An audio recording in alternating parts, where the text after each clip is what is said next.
അത് മകനൊക്കെ വന്നിരുന്നു, അതിൻ്റെതായിട്ടുള്ള തിരക്കുകളൊക്കെ ഉണ്ടായിരുന്നു. സുഖമാണോ പുരുഷു? ഓ ആണ് മാഡം. പഴയ പോലെ പോകുന്നു. ഇപ്പൊ എല്ലാം പഠിക്കലും പഠിത്തത്തിന്റെ കൂട്ടൽ തന്നെയാണ്. അങ്ങനെ നേരം പോകുന്നു. ഇത് ഇത്രയൊക്കെ നന്നായിട്ടിരിക്കുന്നത് തന്നെ ദൈവത്തിന്റെ അനുഗ്രഹമല്ലേ? അതെ, വലിയ കാര്യം തന്നെയാണ്. അല്ലേ, നമ്മളെ ഈ ഏജിലൊക്കെ വളരെ ഓർമ്മയുള്ള മനസ്സോ എന്തോ ഓർമ്മയുള്ള ബ്രെയിനോട് കൂടി നമുക്ക് പഞ്ചലായിട്ട് വരാമെങ്കിൽ അതൊരു വലിയ അനുഗ്രഹമല്ലേ? അതെ മാഡം, അതെ മാഡം. പാർവതി മാഡം ശ്രീനിവാസൻ സാറുമാണ് ഇടക്കിടക്ക് സ്ഥിരമായിട്ട് കയറുന്നുള്ള. ഞാൻ ഇനി അങ്ങ് സ്ഥിരമായിട്ട് വരാന്ന് വിചാരിക്കുക. പുരുഷോത്തമൻ സാറ് കയറുന്നതനുസരിച്ച് നമുക്ക് വാച്ച് അഡ്ജസ്റ്റ് ചെയ്യാം. കറക്റ്റ് 7:30 1 മിനിറ്റ് നേരത്തെ. തുടങ്ങുമ്പോ അങ്ങോട്ട് കയറും.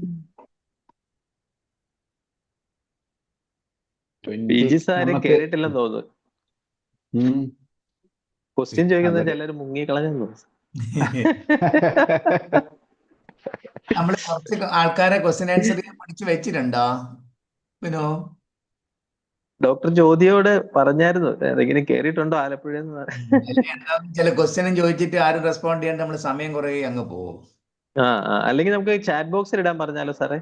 എന്നാലും മതി, കുഴപ്പമില്ല. നമുക്ക് സമയം അങ്ങനെ പോകില്ല. അല്ലെങ്കിൽ വെയിറ്റ് ചെയ്ത് അങ്ങനെ കുറച്ചൊരു ലാഗ് വരും. ചാറ്റ് ബോക്സിൽ ചാറ്റ് GPT നോക്കിയിട്ട് ഇടാം.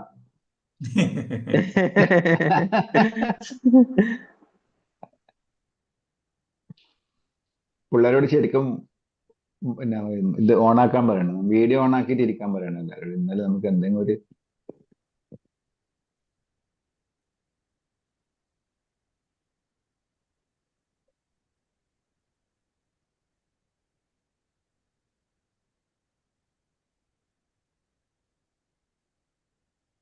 എല്ലാം അങ്ങ് തുടങ്ങിക്കളയാം അല്ലേ? എന്നാ പിന്നെ തുടങ്ങാം, അതാ നല്ലത്.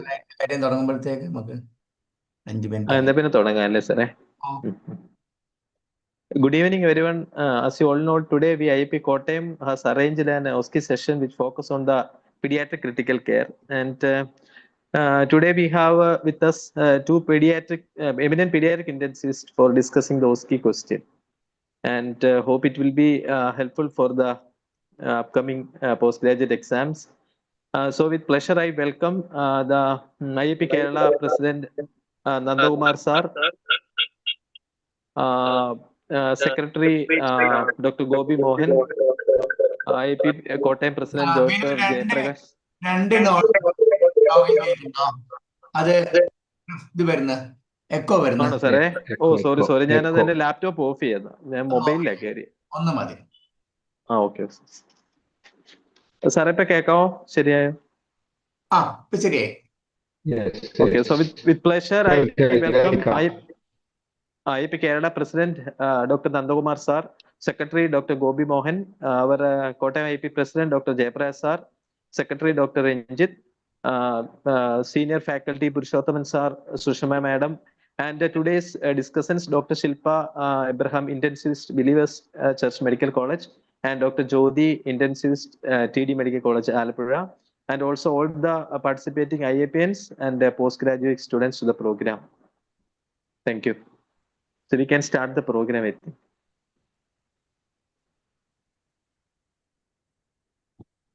Shilpa. Nandakumar sir, എന്തെങ്കിലും പറയണ്ടേ? സാർ എന്തെങ്കിലും പറയുന്നുണ്ട് സാറേ? Good evening all. Respected President IIP Kottayam Dr.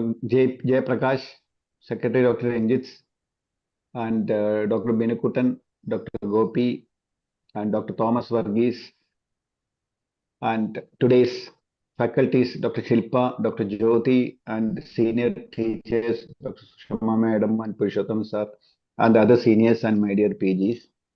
At the outset, let me congratulate IIP Kottayam for arranging today's PG Club, and PG Club team led by Dr. Mohandas and Dr. Shanavas for regularly conducting this program, which is very useful for our PGs and as well as for our even practice in pediatrics.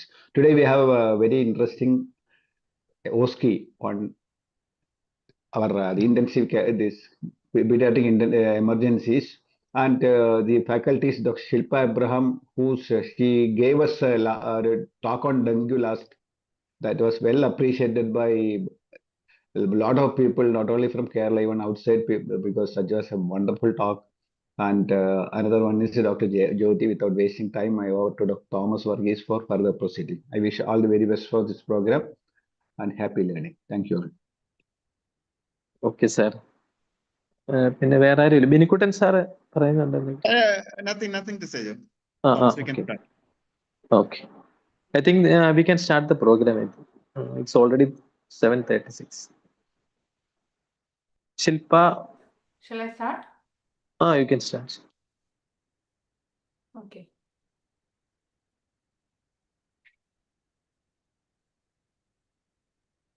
ശില്പയുടെ audio ഒന്ന് ശ്രദ്ധിക്കണേ, കാരണം ഇന്നലെ dengue വോളിയത്തിന്റെ ഇടയ്ക്കിടയ്ക്ക് audio കുറയുന്നുണ്ടായിരുന്നു. അപ്പൊ ഒന്ന് just ഒന്ന് നോക്കിയാൽ മതി. Okay. ഓക്കെ, ഇപ്പൊ കേൾക്കാവോ സർ? കേൾക്കാം. ഇപ്പൊ കറക്റ്റാണ്.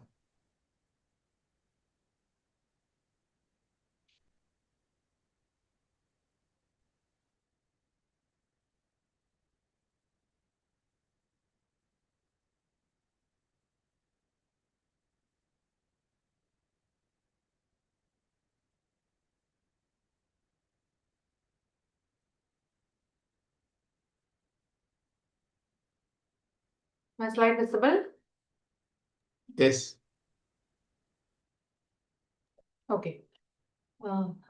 So thank you IIP Kerala and IIP Kottayam for giving me this opportunity to present this OSCEs in pediatric critical care. So for want of time, we will start directly with the topics. I hope there are PGs in the audience so that the questions can be answered. So this will be an interactive session. So please do please unmute and answer, or please use the chat box to give the answers. Okay.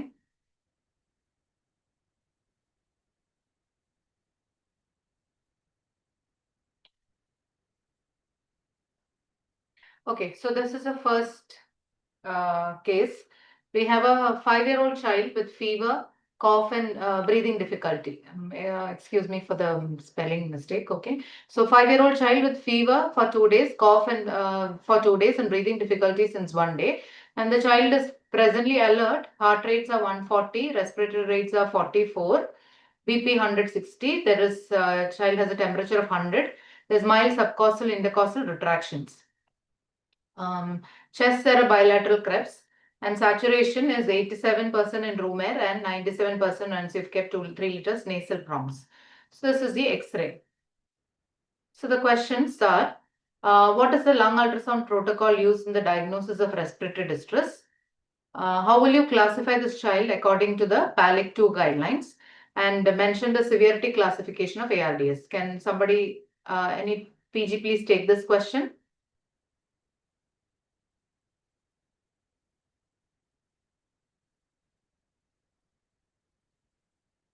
Okay. So what is the lung ultrasound protocol used in the diagnosis of respiratory distress? It is a blue protocol. We'll come to that. Then how to classify this child according to PALIC 2 guidelines. Basically, the question is, does this child have ARDS as per the PALIC 2 guidelines? So for that, let us see the what is the diagnosis, what does the PALIC 2 guidelines say about the diagnosis of ARDS? Okay. So first is, so there are certain criteria. First is the age criteria. So it excludes patients with perinatal lung disease, as we know. What about the timing? Timing has to be, so it is an acute insult. It has to be an acute insult. So within 7 days of when the distress or the changes occur within 7 days of the clinical insult. Then origin of edema, when the edema is not fully explained by cardiac failure or fluid overload. That means whatever is the cause of distress should not be a fluid overload or a cardiac failure. Then chest imaging showing bilateral or unilateral opacities consistent with a parenchymal disease, and it should not be a atelectasis. That means sometimes a child can have a can develop a collapse due to a secretion pulling in or so. But when the child develops a collapse and then has a distress and desaturation, then you don't call it an ARDS. Okay. So a new opacities, unilateral or bilateral, which is consistent with acute parenchymal lung disease. So as per the PALIC guidelines, for a child on invasive mechanical ventilation, OI can be used for the diagnosis of ARDS. So on OI more than or equal to 4, OI is oxygenation index, or an OSI, that is an oxygen saturation index, more than or equal to 5 will help you in the diagnosis or is diagnostic of ARDS. While if the child is on NIV, then you cannot use OI or you cannot use OI, but you have to use a P by F or the SF ratio. P by F is a PaO2 by FiO2 ratio. SF is a SpO2 by FiO2 ratio. So any child who has a P by F ratio less than 300 or an SF ratio less than or equal to 250 is classified as ARDS. Okay. And the severity classification for invasive ventilation. So anybody with an OI less than 16 or an OSI less than 12 or an OI is classified as mild to moderate. Earlier we had mild, moderate and severe. Now there are only two classifications, mild, moderate, and the other one is severe. So mild moderate ARDS is OI less than 16, or if you're taking OSI less than 12, while severe ARDS is OI more than 16 or OSI more than 12. And for NIV, a PaO2, PF ratio less than more than 100 and SF ratio more than 150 will be mild moderate. Or severe ARDS means PF ratio less than 100 or SF ratio less than or equal to 150. Okay. So just remember these values for severe.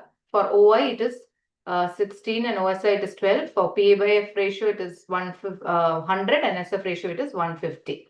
So with the above criteria, so this is a classification of ARDS.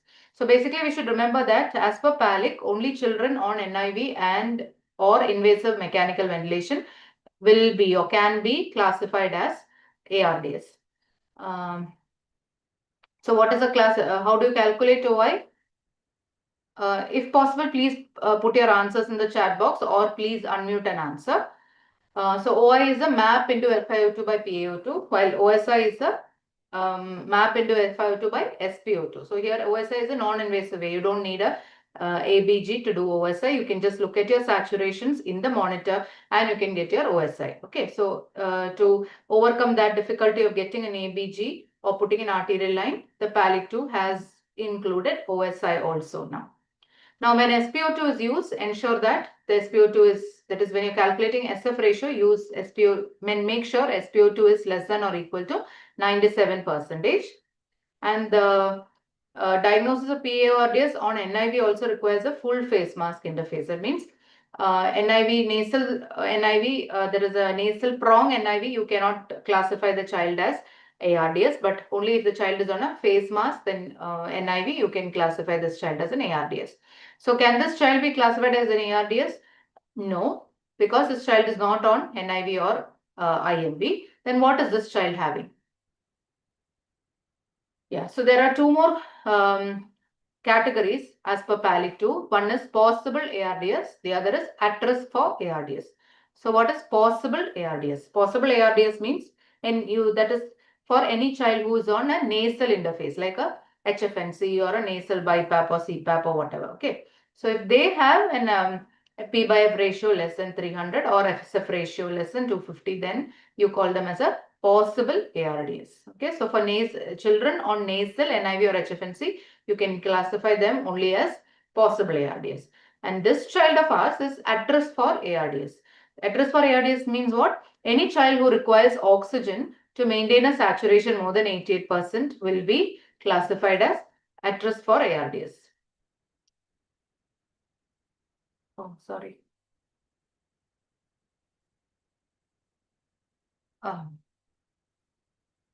Okay. So that means this is a child who requires very constant monitoring. So this child of ours who came, who was saturating only about 86 in room air. So this child, you should know that this child is requiring oxygen to maintain a saturation of more than 88. That means this child is at risk for ARDS. This child has to be very closely monitored. He can go into a possible ARDS soon. So that is the That is the reason why they have put this at risk for ARDS classification. So as per classification, this child is in this class. Okay. Now, because I've told you these definitions, I just want your comments on this. So you have an 8-year-old child who's on MDI, who's a visa, coming with cough, breathing difficulty. So acute exacerbation of wheeze, having respiratory distress and bilateral wheeze. Okay. Saturation is 86 in room air, 94 with oxygen by face mask. Okay. And chest X-ray bilateral hyperinflation.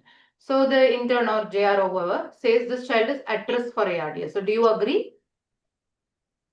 Is this child is at risk? This child is requiring oxygen to maintain saturation, right? So does that make this child at risk for ARDS? No.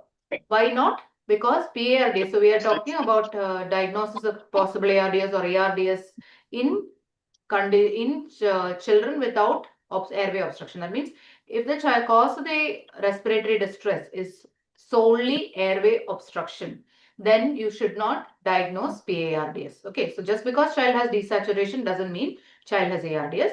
If this child has parenchymal lung disease plus this desaturation, then you will go on to classify this child as ARDS. Fine. Okay, next thing is next says the case is an 8-year-old male with fever, cough, breathlessness. There is bilateral Krebs and respiratory distress. So there is a parenchymal lung disease. Now let's see if this child is having saturation 86 in room air, 99 in HFNC. Okay. So the JR calculates the SF ratio as 198. Okay. So he has learned about ARDS. So he is calculating the SF ratio. How does he calculate the SF ratio? The saturation is 99 divided by the FiO2 is 50. So he says this child is having SF ratio of only 198. So this child is possible ARDS because it is less than 250. So do you agree? This is also parenchymal lung disease, right? So, and child is having only 86 in room air, increasing with the oxygen. So, is it possible ARDS? No. Why not? Because this, when you are calculating SF ratio, make sure that your SpO2 is below 97. That means what? You are unnecessarily keeping a high FiO2 of 50. That is why this child is having a high SpO2 of 99. And then you are calculating with the 99 by 50 and then you are saying that SF ratio is reduced. Okay. But actually if you reduce the FiO2 to 40 or 30, the saturation may still be lower, still be maintained, right? So only if you see the saturation, then you come down on the FiO2s till you get a saturation of about 97. Then only you calculate the SF ratios, right? Okay, so that is the catch there. Okay, so coming back to our previous child, this child has progressive worsening of distress and desaturation. So this child whom we started on the nasal prongs having progressive distress and desaturation. So he was started on HFNC. Okay. So now you have started him on an FiO2 of 40 and his SpO2 is 95. Okay. So now you can calculate the SF ratio and it is coming to 211. And now this child comes into possible ARDS, right? Because this child is requiring oxygen and also this child is on a nasal support like an HFNC. So now this child will be classified as a possible ARDS. Okay. So because he's on HFNC now. And his SF ratio is below 250. Now again this child has worsening and this child is initiated on NIV. Okay, NIV with a face mask with an SF with a FiO2 was 50 and the child saturation is now 94. So now the SF ratio when you calculate it comes to 188. Now this child will be called as a PARDS because this child is on an NIV face mask. Okay, so PARDS, you call somebody PARDS only if they are on an NIV face mask or if they are on an invasive mechanical ventilation. Nasal support maximum you can call them as possible ARDS. Okay. So this child now currently is PARD or pediatric ARDS. Okay. Now this child is having mild to moderate ARDS and he's having worsening SF ratio, PF ratio becomes 98, that is suggestive of severe ARDS. Child gets mechanically ventilated. So you start them on ventilation.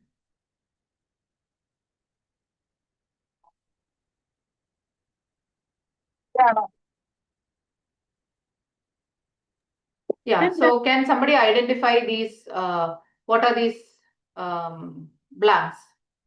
So what I'm showing is the pressure time scalar of ventilator.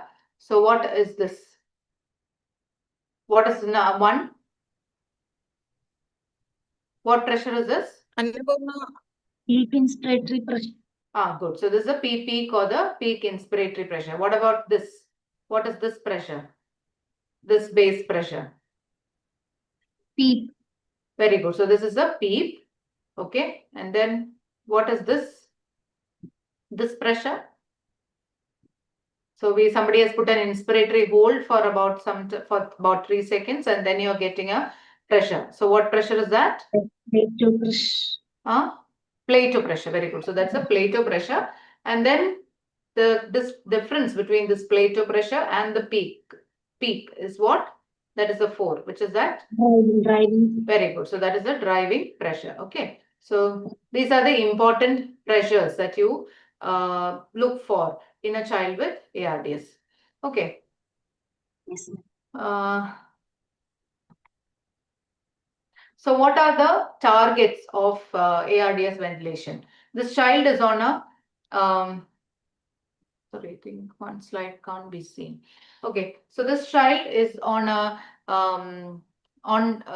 pressure control ventilation with the tidal, and he's getting a tidal volume of 6 ml per kg. He's on a PEEP of 10. Here he's saturating at about FiO2 about 50, saturating 94. Okay, so PEEP and the PS above PEEP is 20. Okay, the PC above PEEP and PS above PEEP is 20. That has not been mentioned here. I'm sorry. I think a slide is missed. Okay, so the PC above PEEP of this child is 20. The PEEP is 10 and FiO2 is 50. With that, he is saturating 94%. And these are his plateau pressures and driving pressures. Plateau pressure is 28, driving pressure is 18. And he is getting this ABG. That is, you've done an ABG, you're getting a beautiful value. pH is all good. PCO2 is also reasonably okay, 48.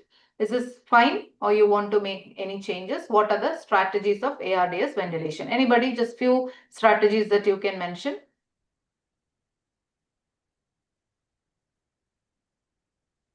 What all will you do? Yes. So the strategy is basically lung protective ventilation. So what all are the components of lung protective ventilation?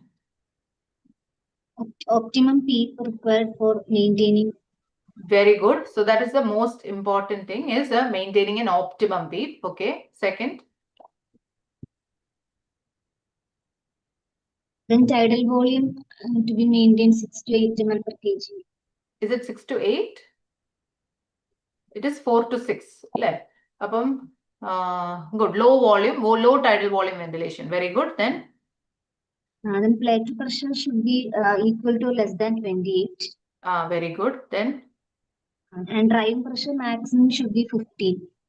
Okay, good. And what is the SpO2 target? And in severe ARDS below 92. Yeah. So this child, so basically I said this child was on an FiO2 of 50 and a PC above PEEP of or a 20. That means the P peak of is coming to 20 plus 10, 30, right? And with that, he's getting a 94 saturation. This child has severe ARDS. Do we want 94 saturation? No, less than 92. No. So in severe ARDS, we need a saturation of only less than 92, and mild moderate ARDS 92 to 97. And when it is less than 92, it can be anything. No, can we accept 88? Can we accept 86? So that will depend upon the SvCO2s and lactates. So you make sure the perfusion is okay. Yes, tissue is getting adequately. When the tissue oxygenation is okay. So if the tissue oxygenation is going bad, your lactates will go up. Okay, your SvCO2s will go up. So that shouldn't happen. For that, you monitor the lactates. Okay. So otherwise, for a severe ARDS, you don't need a 94 saturation. You just need it below 92. So the FiO2 of FiO2 of 50 can definitely be brought down. And like you said, the most important strategy in ARDS ventilation is optimum PEEP. So what is optimum PEEP?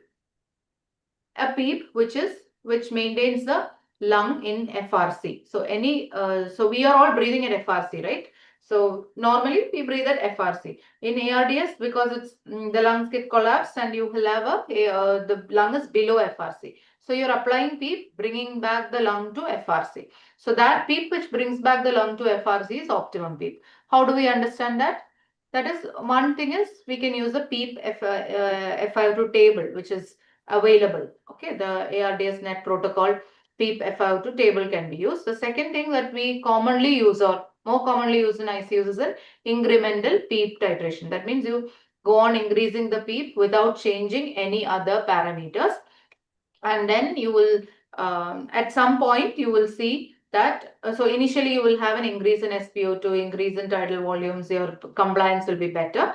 After some point, this will all start falling, saturation will start falling, compliance will decrease. So then you know this PEEP is the optimum PEEP, and that is the PEEP below which this worsening happens. Okay.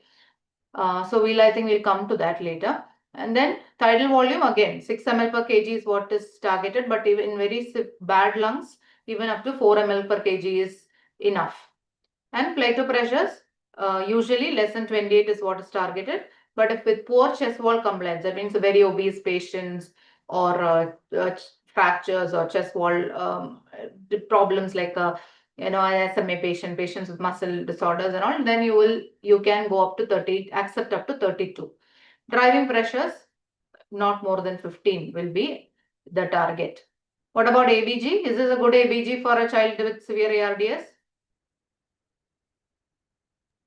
Permissive Yeah, so in a severe ARDS, our goal is not to get a beautiful ARDS with a good CO2, but it is to make the child survive without much VILI, ventilator-induced lung injury. Okay, so it's a balance between, not allowing VILI and making the child survive or helping the lung improve. So we do not want this beautiful ABG, but you can accept a hypercapnia, which is called permissive hypercapnia, right? So if the pH is more than 7.2, then you don't bother even if the PCO2 is high. Okay, so don't keep increasing the settings to bring down the PCO2 to normal and the pH to normal. That's what it means. Okay, so these are the strategies and targets of ARDS ventilation. So yeah, so this is the setting of the patient. How will we change it? This patient has an FiO2 of 70, PEEP of 10, PC above PEEP of 18. Do you want to change any of this? What can we do? We can do a PEEP titration and try increasing the PEEP, find out what is the optimum PEEP. Yes. And how can we change this PC above PEEP? You set it just to get just enough tidal volume. That means just enough, to get a normal chest rise. Okay. So this is how we would, it's just an example of how we would change it. So PEEP, first thing that you do is do a PEEP titration and bring up the PEEP to optimum PEEP, and then titrate the PC above PEEP to whatever is in required to produce just adequate chest rise. And simultaneously, we can reduce the FiO2s because you don't need that big, nice saturations. Okay, the rest of it is okay. The rates, the VT, all that is fine. So with these changes, you were able to bring down the PEEP plaque from 28 to 26, the driving pressures to 12. Okay, now your saturation is only 88. Earlier it was 92, but that's fine. We don't need very high saturations, right? So that's how you ventilate an ARDS. How to detect excessive PEEP at bedside? Can somebody say? So we said optimum PEEP, but anything more than optimum causes a hyperinflation, right? So how do we detect that? How do we know when we are increasing the PEEP? How do we know that hyperinflation is occurring and this PEEP is bad? hemodynamic parameters. Very good. Hemodynamic parameters. So high PEEP will cause hyperinflation. So it will cause increased intrathoracic pressures and decreased cardiac venous return. So it will cause hemodynamic compromise then. So you will see as your PEEP, now we found this optimum PEEP was 14. So probably at 15 and 16 or all, you would have found that the heart rates would be increasing, tachycardia would be occurring, or pulses would be becoming feeble or whatever. Okay, then next. Anything else? No improvement or? Yeah, the compliance is not improving anymore, or compliance may be coming down. When you keep looking at the compliance, you will see that the compliance is falling, and also SpO2 will fall because of excessive PEEP hyperinflation. SpO2 is going to fall, compliance is going to fall. Like you said, hemodynamic instability will occur. Then what else? Driving pressures will increase. Okay, so as the PEEP increases, when the driving pressure should reduce. But as the PEEP increases, if your driving pressure is going on increasing, that means this PEEP is bad. It is causing hyperinflation. Then, because of the hyperinflation, the dead space will increase. So increased dead space will lead to increased PCO2. So if you have an ETCO2, then you can see real time that as you increase the PEEP above the required limit, the PCO2 or ETCO2 also may go up. So that will also give you a sign that, okay, this PEEP is now bad. It's causing hyperinflation. Okay. Then if you have a focus, if you see RV function may be affected. You may get RV dilatation and all that. Okay. And if you see the ventilators, if you see, look at the pressure scalar, this is what you will see. This is a, you will see this scooping in the pressure scalars.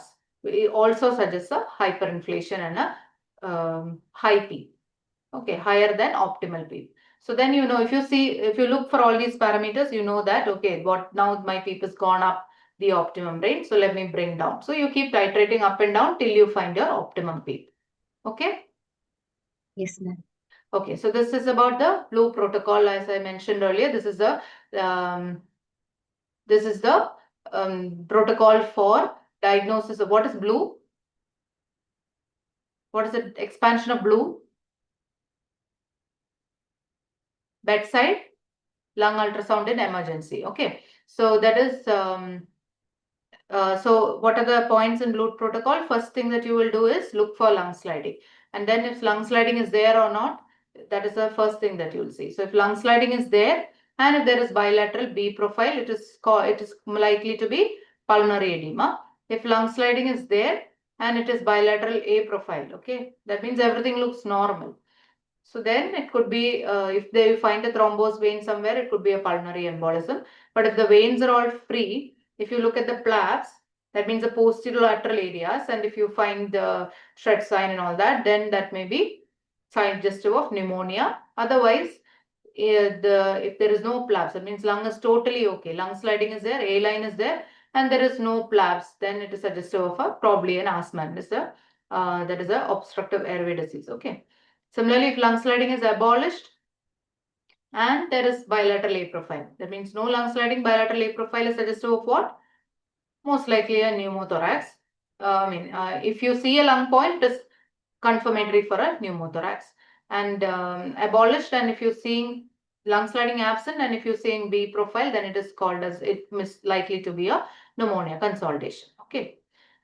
Yeah. So now this is a 1-year-old male child with, now we'll be discussing a few lung ultrasounds. 1-year-old male child with fever cough of 10 days, breathing difficulty of 1 day. So what are the signs on this lung ultrasound, and what does the signs suggest? So what is Regarding the first scenario, is there any upper cutoff for the permissive hypercapnia? If the no, PH sir. There is no upper cutoff, as in there's no upper cutoff mentioned. But definitely, when the values go high, like I'll be coming to one of such examples. When the values go very high, then you definitely have to look for other causes of CO2 retention. Okay, we'll come to that in one of the slides, sir. Okay, so yeah, so that was, now we are coming to the lung ultrasound stations. So this is a 1-year-old male child with fever, cough, and breathing difficulty. So what are these signs in the lung ultrasound? What is I showed you the answer. Okay, so what is this red line? This one. Can you see what is this? Anybody? This tissue paper appearance. You're seeing white dots like this. Crumbled tissue paper appearance is what? Fine. Yeah, good. So it's a shred sign or hepatization. So it shows what? It's a crumbled tissue paper appearance suggests of consolidation or collapse or consolidation. Okay. And this, what is this sign? It's a small thing, so that's why it is not very prominent. What is the sign? This is a quad sign. Okay. So there is an area of This black area surrounded by 4 margins. What is this? This is what? Liver. This is liver. This is Diaphragm. diaphragm. And this is the lung which is collapsed and there is some fluid here. So quad sign suggests what? A pleural effusion. Okay, a fluid in the pleura, a pleural cavity. And if you put an M mode here, this is what you will get. Corresponding M mode, this is what you will get. What is this sign called? This, the blue, the green, this is called what? It's called a sinusoidal sign. This, okay. So this is sinusoidal sign. This is also suggestive of a pleural effusion. Okay. So we have 3 signs here. The red sign suggestive of a collapse or consolidation. The quad sign, which is suggestive of a pleural effusion. And in M mode, if you see this sinusoidal sign is again, it is suggestive of a pleural effusion. Okay. What is the lung ultrasound protocol? We've already discussed. It is a blow protocol. So this is basically a consolidation with a pleural effusion. Now this is a 6-month-old baby with history of low-grade fever for 2 days. Breathing difficulty, poor feeding since 2 days. On examination, baby is irritable.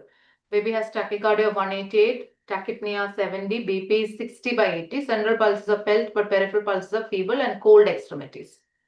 Okay. This is the lung ultrasound. Let's say lung sliding is present and this is what you're seeing. So what is this? What are these? What? Okay, let's go. This is the rib. Okay, this is the, these are the ribs. What is this line? The white lines here are the Pleural. Yeah, this is a pleural line. And then what is this? This is the lung. This part is the lung. So what is this? B lines. Very good. So these are B lines. So why are you saying this is a B line? What is the characteristic of B line?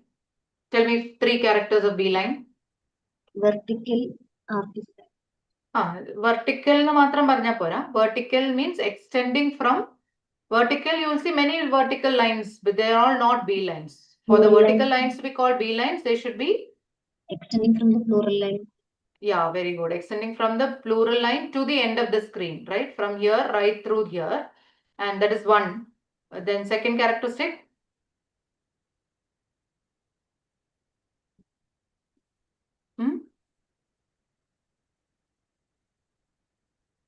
Yeah, then it should obliterate the A line. Okay, can you see any A lines here? No. Okay, so that is also there. So they are vertical lines arising from the pleural line, extending up to the end of the screen, and they should be obliterating the A lines. Only then you will be calling it as a B line. And how many B lines in a field are significant? B lines can normally be there, but when will you call it a B profile? More than 2. More than 3. Okay, more than if there are more than 3, then you will call it as a B profile. Okay, so this is basically a very confluent B lines. All the B lines are joined together. So when you have a baby like this with this picture, what do you think is the problem? So this picture suggests what? It's basically a B profile, bilateral B profile. So what does it suggest? Pulmonary edema. Very good. So it's a pulmonary edema, right? So with this history, when this baby has pulmonary edema, what do you think is the most likely diagnosis? Previously well thriving baby. Now suddenly develops some fever, rhinitis and evidence of shock and cardiac failure. Likely diagnosis is what? Myocarditis. Very good. So this is this picture shows confluent B lines and it is suggestive of pulmonary edema. With this picture, we will it's likely to be and if I told you probably liver enlarged and all, you would have probably given a better answer before earlier. Okay, good. Next is a 5-year-old child with fever, cough and breathing difficulty for 5 days.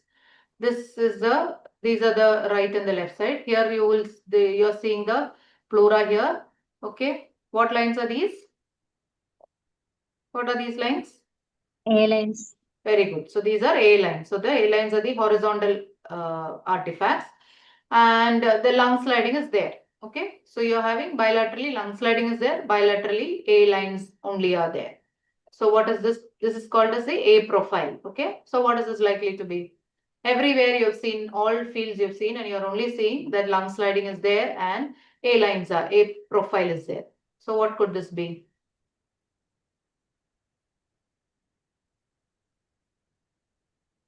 When you have only A lines?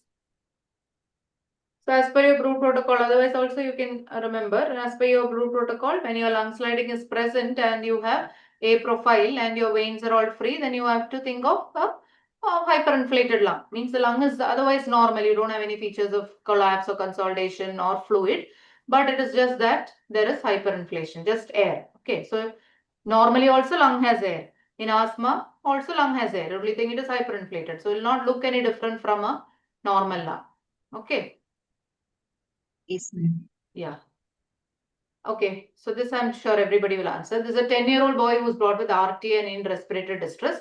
Here also you're having this, but there is no lung sliding and you're seeing A line. Okay, previous boy had bilaterally good lung sliding and only A lines. Here there is on right side there is no lung sliding and you're seeing that there is only A line. So what is this? And this is the M mode, this picture. What is this picture? And ayyo. What is it? What does it suggest? Pneumothorax. Yeah. So what is the sign? Barcode sign on M. Very good. So this is a barcode sign. Okay.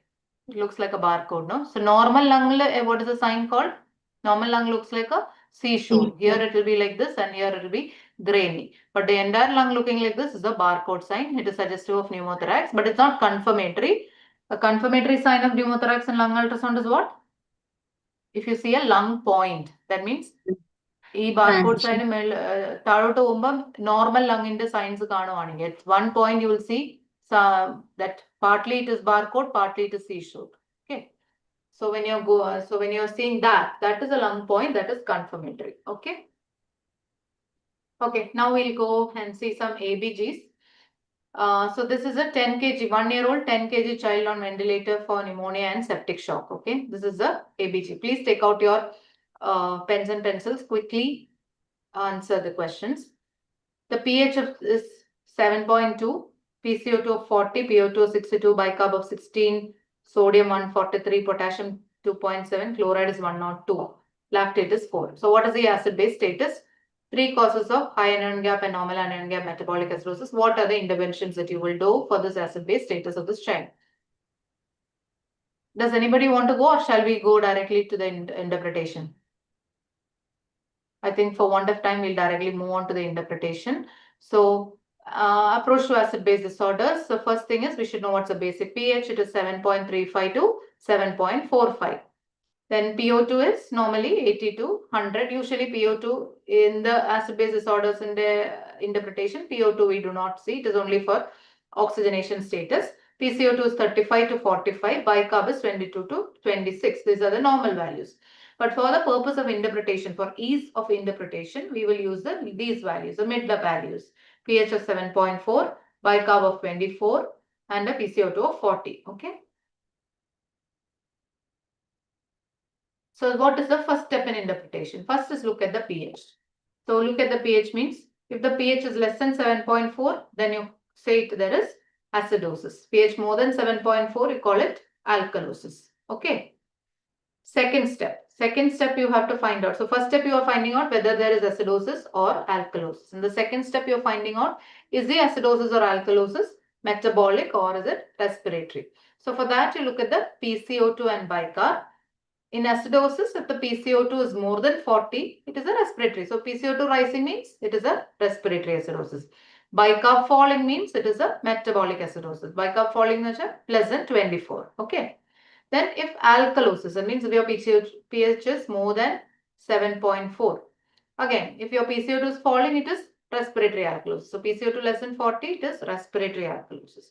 And bicarb rising, that is bicarb more than 24, it is a metabolic alkalosis. Okay. So now let us see our another thing that we have to remember are usually PCO2 and bicarb are friends. Okay. So that means what? They are always together taking selfies. Okay, they move with each other, always moving together. That means what? Usually when PCO2 rises, bicarb will rise. PCO2 falls, bicarb will fall, and vice versa. If bicarb is falling, PCO2 will fall. If bicarb is rising, PCO2 will rise. So if both are moving in same direction, we should understand that it is a symbol disorder. Things are all symbol and good, okay? But if they are not moving together, one is moving in one direction, one is rising, other is falling. That means what? It is not a symbol disorder, there is a mixed disorder, right? So just by looking at the direction of movement of PCO2 and bicarb itself, we will know if it is a symbol disorder or if there is a mixed disorder, right? Okay. So now what is, let us see, pH 7.2 quickly. Is it, what is this? Acidosis or alkalosis? Acidosis. Good, acidosis. I can hear only one voice. If others can also pitch in, please. Okay, but whoever is answering, very good. Okay, so pH is 7.2. So that is acidosis, correct? PCO2 of 40. So is it respiratory acidosis? Bicarb of 16. So what acidosis is it? Is this PCO2 40 normal, isn't we are taking 40 as normal, right? Bicarb of 16. So it is Metabolic. low. So what acidosis? Metabolic acidosis. Metabolic acidosis, good. So this step has only these, okay? So what is this now? This is first step acidosis. Second, it is a metabolic acidosis, right? Now, step 3 is compensation. Once you know that this, what is the primary disorder, you will see whether the body is trying to compensate and adjust the pH, okay? But you should remember that compensation doesn't mean that the pH may not come back to normal, okay? The body will only try to make it near normal, may not become normal, may be normal also, but may not be also, okay? So first we should learn about metabolic acidosis, compensations for metabolic disorders. Only in this one formula you have to learn by heart. The rest of it is very simple, okay? This only one formula is to be learned by heart. This is a Winter's formula. So in metabolic acidosis, your compensation, what are you going to calculate? You're going to calculate what is the expected PCO2, right? That means the body, how will the body compensate in metabolic acidosis? Metabolic acidosis means what? Hyperventilation. Bicarb is falling. CO2 is a friend. So CO2 will also fall. Okay, so hyperventilation rate CO2 is going to fall. So PCO2 is going to be low. Okay, so what is that low PCO2? That expected PCO2. That is 1.5 into bicarb plus 8 plus or minus 2. Okay, so that is the formula that you have to by heart. Expected PCO2 is 1.5 into bicarb plus or minus 8 plus or minus 2. While for metabolic alkalosis, bicarb is rising. So what should happen to PCO2 as compensation? It's a friend, so it will rise. So expected PCO2 is for every 10 rise in bicarb, okay, metabolic alkalosis, bicarb is rising. So for every 10 rise in bicarb, PCO2 rises by 7. Okay. Sherry. Now let's go to this. So pH is 7.2, acidosis. Bicarb is 16, so metabolic acidosis. Now for metabolic acidosis, what is the compensation? What is the expected PCO2? What is 1.5 into 16? 32 plus or minus 2. Yeah, so the value comes to 32 plus or minus 2. Expected PCO2 etra 32 plus or minus 2 no 32 34. 34. Now what is your PCO2? 40. 40. So what does it mean? Not Additional respiratory. There is more CO2 than what you expected. You expected it to be maximum 34, but now it is 40. It is more. So when CO2 is more, it is what? Some other cause which is increasing the CO2. So it is a respiratory acidosis also, right? So without calculating compensation, you will just look at the value, then you will feel, oh, PCO2 is 40. 40 is normal. 40 is normal for a normal gas, but this is a gas with a bicarb of 16. For this, 40 is definitely high. So there is a respiratory acidosis also, correct? Understood? Madam. Yeah. So that is your third step. Okay, compensation. So for metabolic compensation, only one Winter's formula you need to remember. Other one for 10 rise in bicarb, 7 rise in PCO2. That's all you need to remember. Then what is the respiratory compensation? For respiratory disorders, what will happen? Respiratory PCO2 increase either. What should happen to bicarb? Bicarb should increase. Bicarb should increase, right? Yes. See, remember, they're friends. They move in the same direction. So when PCO2 increases, as a compensation, bicarb should increase. PCO2 decreases, bicarb should decrease. That is what happens normally, okay, in simple disorders. Okay, so respiratory acidosis means what? PCO2 increase.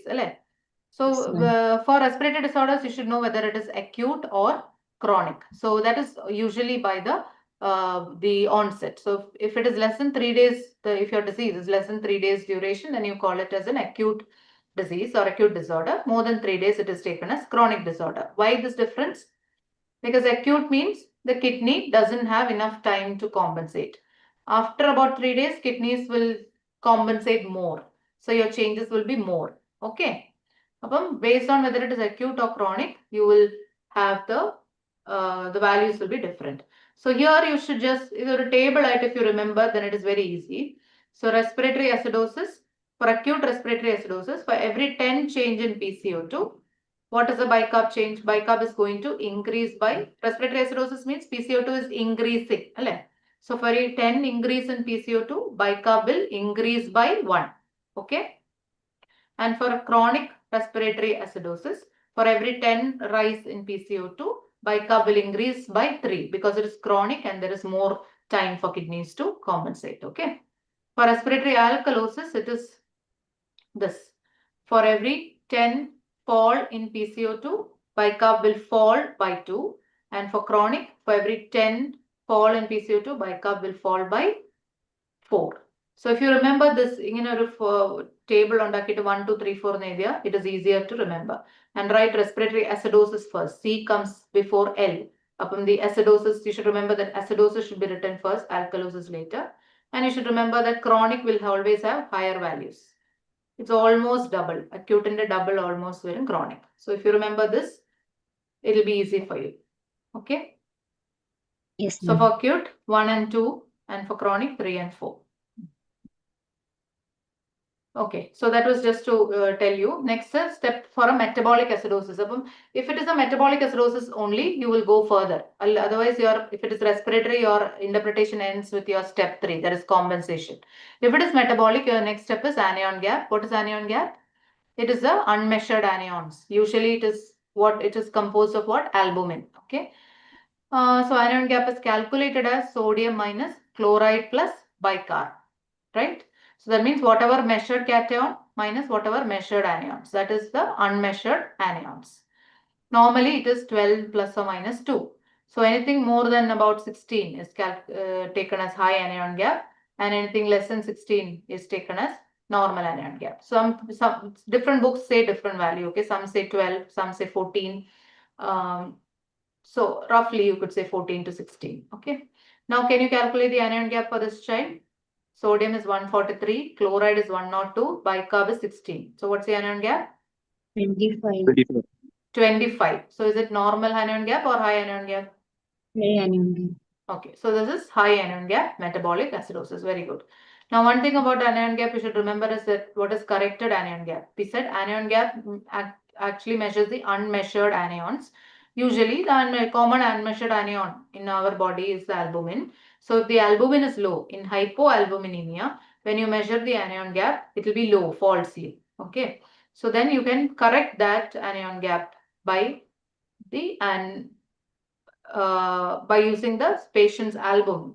Okay, so that means the observed anion gap. Supposing you're getting only an anion gap of only 7. Okay, and the patient's albumin is only 1. Then you will correct it for, that means by every 1 change in the albumin, every 2.5 change in the albumin, this anion gap has to go up by 1. So that is by using this formula, like we calculate the corrected sodium and all. Okay, you have to calculate the corrected anion gap. So this is used when the patient has hypoalbuminemia. Okay, so that is step 4. It is only done for metabolic acidosis. What is step 5? Step 5 is done only for a high anion gap metabolic acidosis. If in this step, if you had got normal anion gap, then you will not go any further. Your interpretation gets over there. So this is step 5. This is high anion gap metabolic acidosis. So here we have to see whether there are any underlying disorders. That means in a high anion gap metabolic acidosis, sometimes you may have an underlying normal anion gap or a metabolic alkalosis, which you may miss. So to bring that out, that is why you're doing this step, which is calculation of the delta ratio. Now, what is delta? Delta means change. A change in the ratio. So delta change. So you're finding out the ratio of delta of anion gap, the change in anion gap by the change in the bicarb. Okay, so measured anion gap minus the normal anion gap by the normal bicarb minus measured bicarb. So delta anion gap by delta bicarb. But anion gap is anion gap minus normal anion gap, which is 12. Delta bicarb is normal bicarb, which is 24 minus bicarb. Okay. So I'll just quickly explain that concept. Please listen carefully. What is this anion gap? We said it is, when your anion gap is high, we are calculating only in a HAGMA, high anion gap metabolic acidosis. Usually high anion gap when there is an additional anion. Okay, the anion is usually some acid. So an additional acid like a lactic acid or a ketone or something like that, or a salicylic acid which you have taken, right? So when that is added to the body, that is when you will get high anion gap metabolic acidosis, correct? Okay, so if it is a pure high anion gap metabolic acidosis, that is whatever acidosis is happening is only because of this extra added acid. Okay, that will be reflected in the bicarb. That means what? Let's say if I am adding to my body an acid, 5 acid if I'm adding, okay, 5 acid if I'm adding, how much will the bicarb change? If there is only, that is the only cause for acidosis, this extra acid is the only cause for acidosis, the bicarb will also change by 5, correct? Well, 24 and it will come down by 5, become 90, correct? Yes, Okay, ma'am. so what will be the delta now? 1. 1. Okay, if your delta ratio is around 1, that's why you say 1 to 2, then it means that you have a pure high anion gap metabolic acidosis. That whatever acidosis is there is because of this extra added acid, right? So it is a pure high anion gap metabolic acidosis. But if the delta ratio is low, let's see, if I am adding an acid of 5, okay, but my bicarb is changing by 10. Okay, I am adding 5 acid only, but bicarb decreased by 10. I expected only 5 degrees, but it is decreased by 10. Which means what? It's become more acidotic. So 5 by 10. So you'll get a very low value when the denominator goes up. So that means what? There is some other cause for this acidosis. So when your delta ratio is low, it means that other than this high anion gap, there is a normal anion gap metabolic acidosis also which is happening. So that's why when delta ratio is less than 1, you would say there is a normal anion gap metabolic acidosis also. Similarly, delta ratio more than 2, it is associated with metabolic alkalosis. Why? Because you are adding an acid of 5. You are expecting 5 change only, but your bicarb has changed only by 1. So 5 by 1, your ratio is going very up. That means whatever expected change, expected acidosis did not occur with the acid that you added. That means what?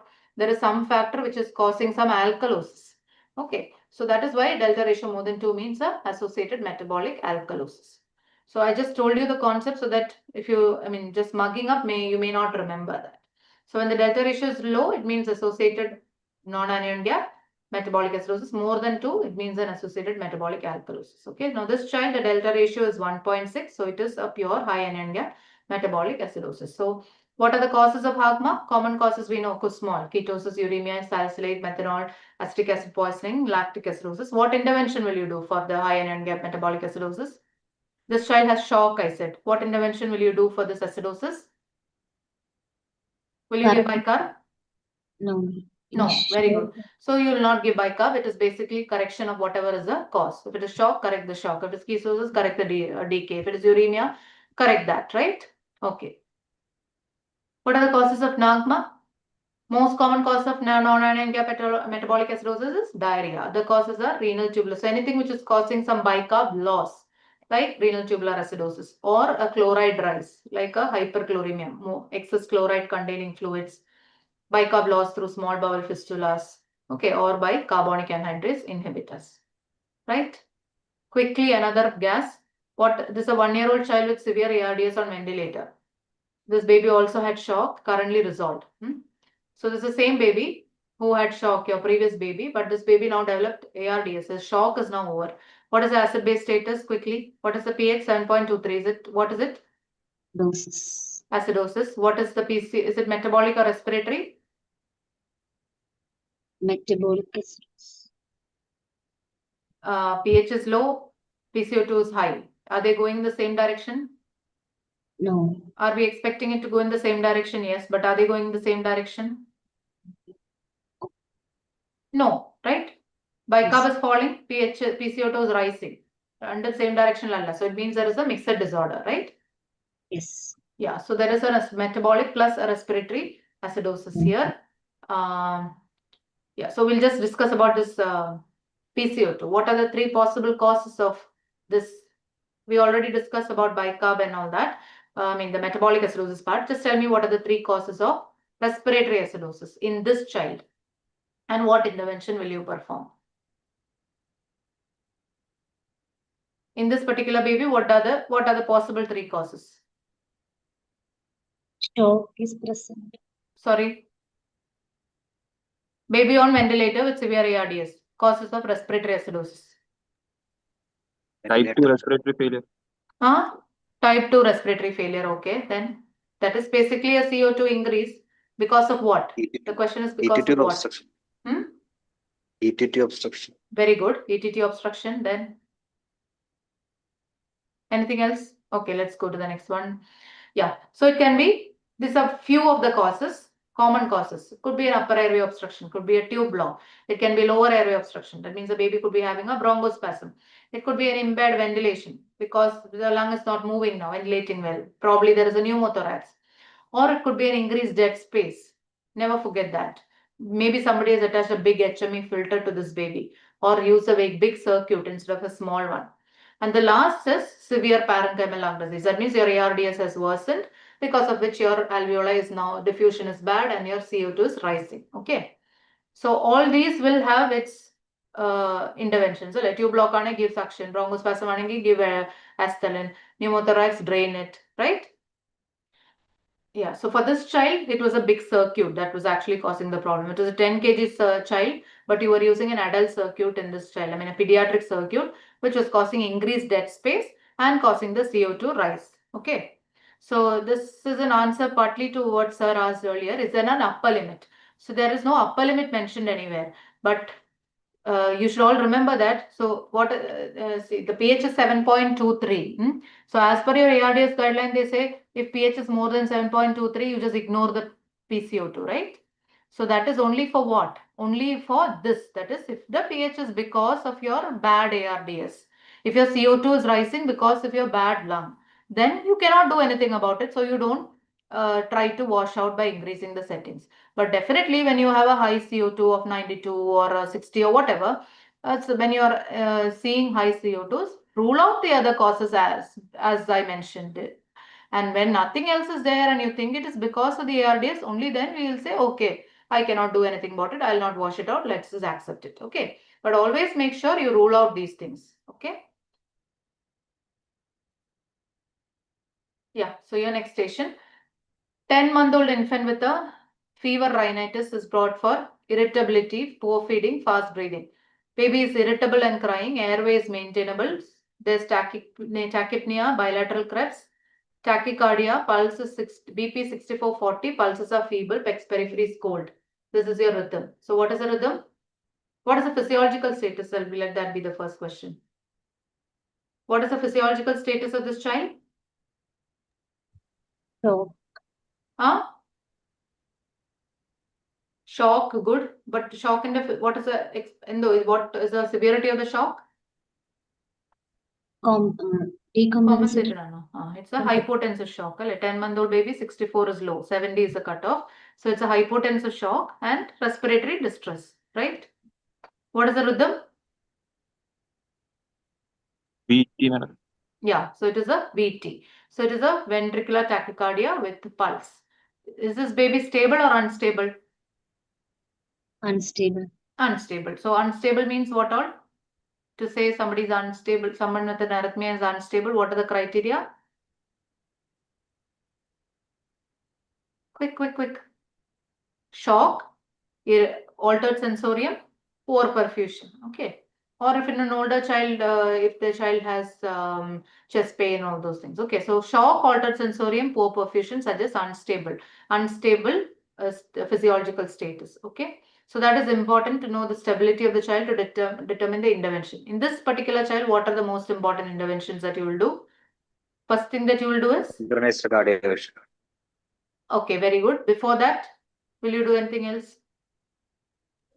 Airway breathing stabilization. ABC stabilization. Very good. So you start oxygen, attach monitors, get IV lines, right? And then, so like you said, ABC, that is the first thing that you do. Then you go for synchronized cardioversion, correct? What's the dose of cardioversion?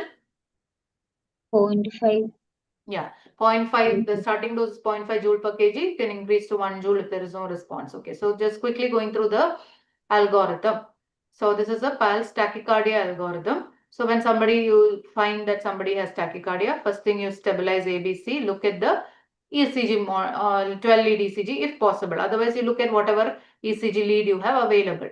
Then you evaluate the rhythm. That also we did a First we looked at the ABC, and then you maintain the airway, started oxygen, and then you look at evaluate the rhythm, evaluate, and also you find out why the child is in cardiopulmonary compromise. So for saying that, you have to look at the mental status, and signs of shock and hypotension.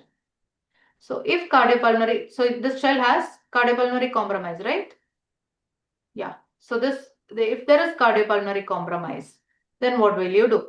Okay, so that will depend on whether it is a narrow QRS or a wide QRS. Is it wide or narrow? Wide QRS. Wide QRS. Okay, so this is a possible VT.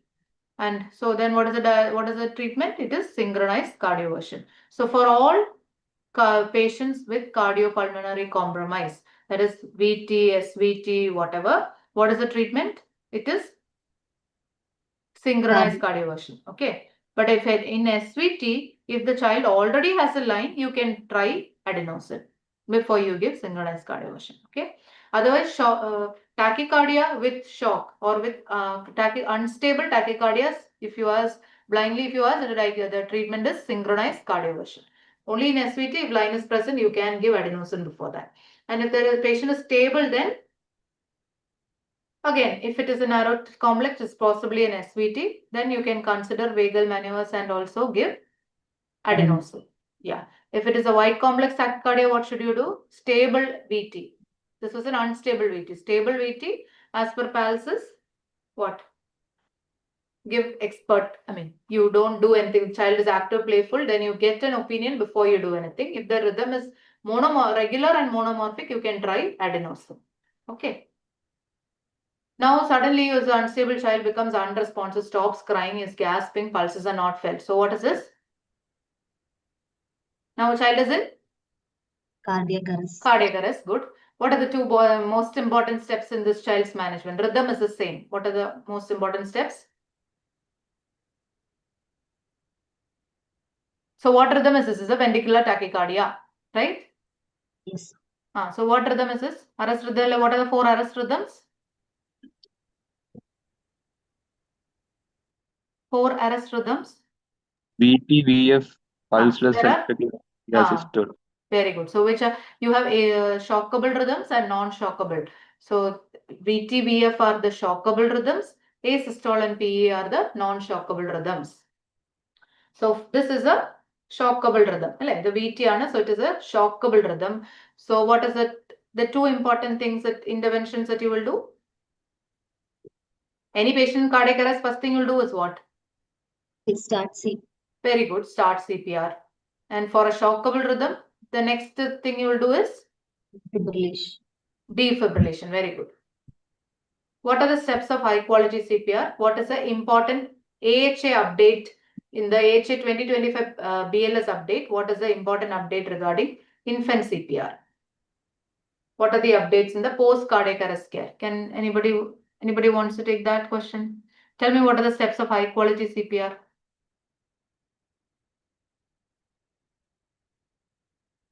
Okay, before we go on, let us just see quickly the cardiac arrest algorithm. So anybody is in cardiac arrest. So cardiac arrest is diagnosed by what?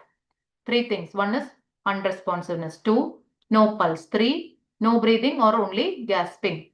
Okay. So when you identify cardiac arrest, immediately start CPR and attach monitor, give or start bag and mask ventilation. Okay. Then once you attach the monitor, you look at the rhythm. And then if the rhythm is shockable, what will you do? As fast as possible, give your first shock. What is the joules of defibrillation? What's the energy?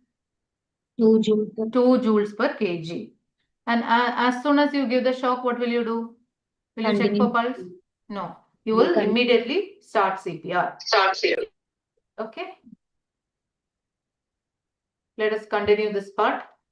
Then after 2 minutes of CPR, you again check rhythm. If the rhythm is again shockable, what will you do? Give the second shock. That will be 4 joules per kg. And then again start CPR. And that is when you will give your epinephrine also and consider advanced airway. So in shockable rhythm, epinephrine is usually given after, if you have the defibrillator available, if epinephrine is given after how many shocks? At least 2. At least 2 shocks. Okay. Epinephrine, advanced airway and all comes after 2 shocks. But if your defibrillator is not there, you can give epinephrine earlier. Okay. Then after that, again, if your third rhythm check also, if you're finding a shockable rhythm, you will give some more drugs. What are they? Amiodarone and lignocaine also, or lignocaine. Okay. So after 2 doses, you can start epinephrine and then continue epinephrine every 3 to 5 minutes. And after the third dose of shock, if you still have refractory shockable rhythm, then you can go for your amiodarone or lignocaine. And don't forget the HSNTs in any of the cardiac arrest scenarios. That is a reversible causes. What about if the rhythm is not shockable? That means what? Asystole or PEA. What is the first thing you will do then? Immediately give epinephrine. Okay. And continue it every 3 to 5 minutes. And here also advanced airway. Okay, so advanced airway and epinephrine comes faster, comes earlier when you have a non-shockable rhythm. Okay, immediately, as soon as you diagnose a non-shockable rhythm, immediately epinephrine. And if possible, consider advanced airway. And it is the same thing down. So if it continues to be non-shockable, then it is just CPR and epinephrine every 3 to 5 minutes. Is it okay? Yes, ma'am. Yeah. So what are the high quality CPR? What are the 5 points? Push hard. That means at least 1/3 of the AP diameter of the chest. The next one is Fast push compression. fast. That means at least 100 to 120 compressions per minute. Then Full chest recoil. allow full complete chest recoil. Good. Then minimize interruptions to less than 10 seconds and avoid excessive ventilations. Okay. So these are the 10 qualities of a high quality CPR.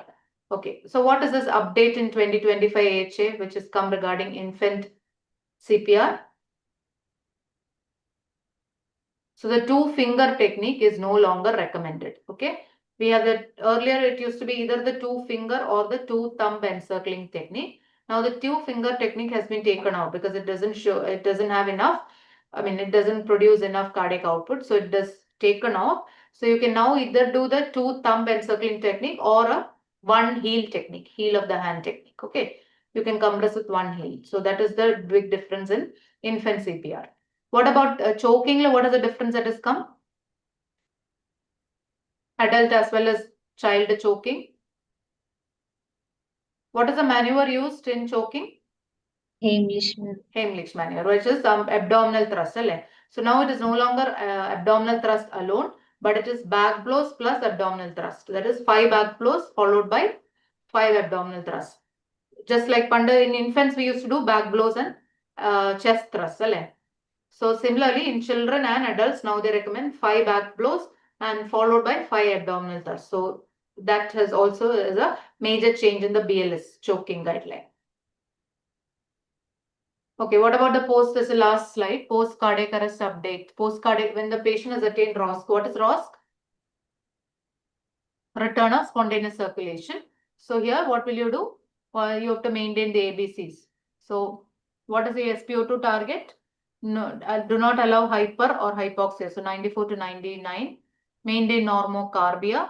Okay. What about the blood pressure? How much blood pressure do you want? 10th percentile. Okay. BP of about at least 10th centile. Then next one is closely monitor for seizures, and temperature is very important. So do not allow hyperthermia, prevent and treat fever. And you can maintain a temperature of 32 to 34 or 36 to followed by 36 to 37.5, or just a temperature of 36 to 37.5 for 5 days. So that is the targeted temperature monitoring. And if possible, do a continuous EEG. Then maintain glucose, avoid hypoglycemia. Then give adequate sedatives, anxiolytics, and analgesics. And use multiple factors to prognosticate about the child, and do not base it on a single parameter. Okay, so these are the post-ROS criteria, as some modifications have come in the 2025 guidelines. So that's it from me. Thank you very much, and all the best for your upcoming exams. Thank you, madam.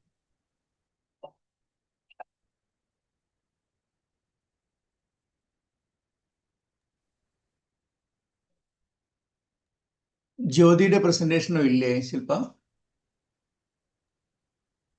എന്റെ കയ്യിലാ sir. ഉണ്ട് സാറേ, ജ്യോതി ഉണ്ട്. Jyothi, next ജ്യോതിയ. I think you can take your own time. There is no need to hurry. Because it's a recording, YouTube recording. This will be verified. Okay.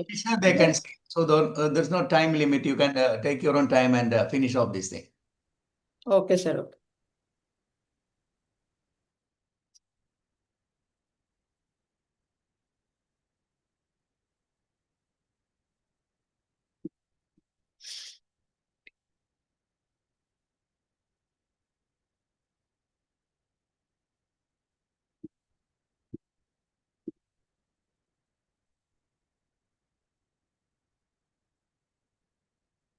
Hello, am I audible? Yes. Yes, Is the yes. slide visible? Slide maximize. The slides are visible, no? Slideshow. Yes, visible. It's in the slideshow only. Can you move? Can you take the second slide?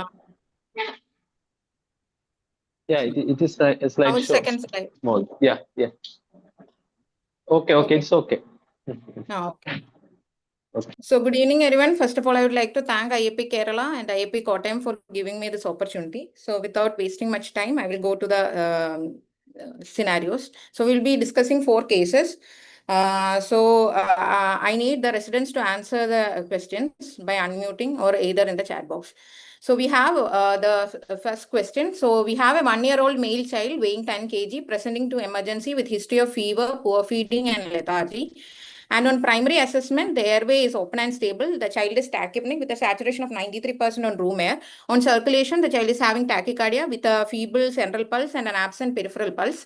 CFT is 5 seconds, BP of 64/25, and GCS of 11/15, pupil 2 mm reacting to light, and child is also febrile with a temperature of 102 degree Fahrenheit. And on examination, there is a petechial rash over the lower limbs, bilateral lower limbs. Now, the first question is, what is the physiological classification? Can anyone answer?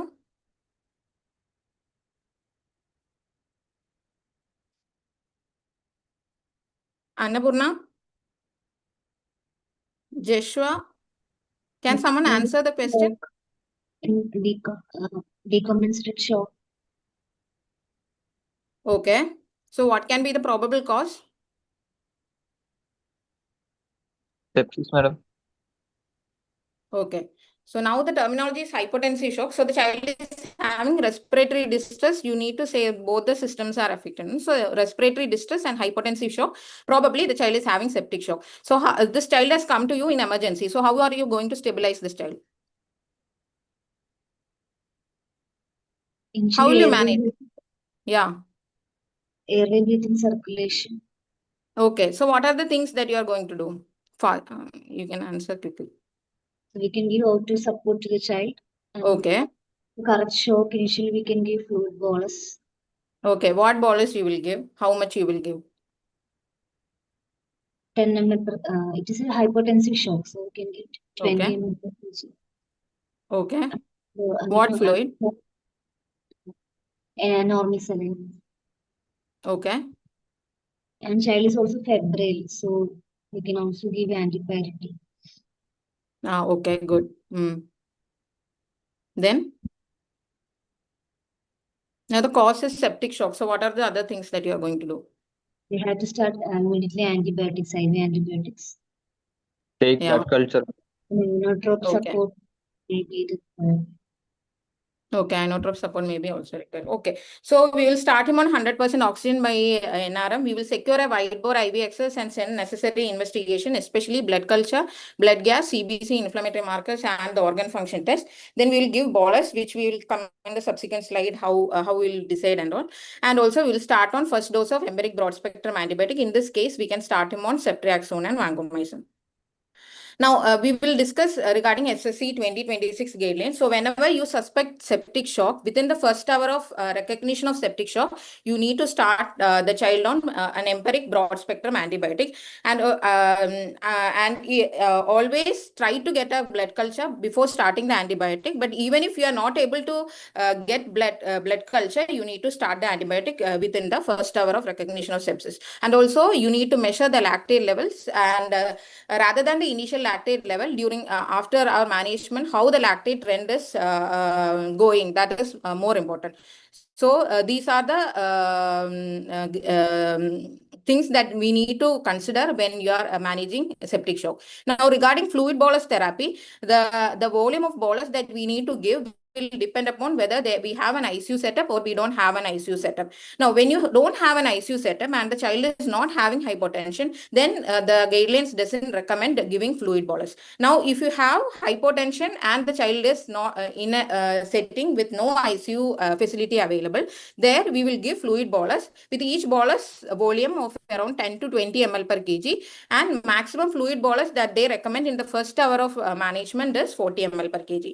Now, if you don't have an ICU access, if you have an ICU access and the child is having shock, whether with or without hypotension, you will give 10 to 20 ml per kg with maximum of 40 to 60 ml per kg over in the first hour of management.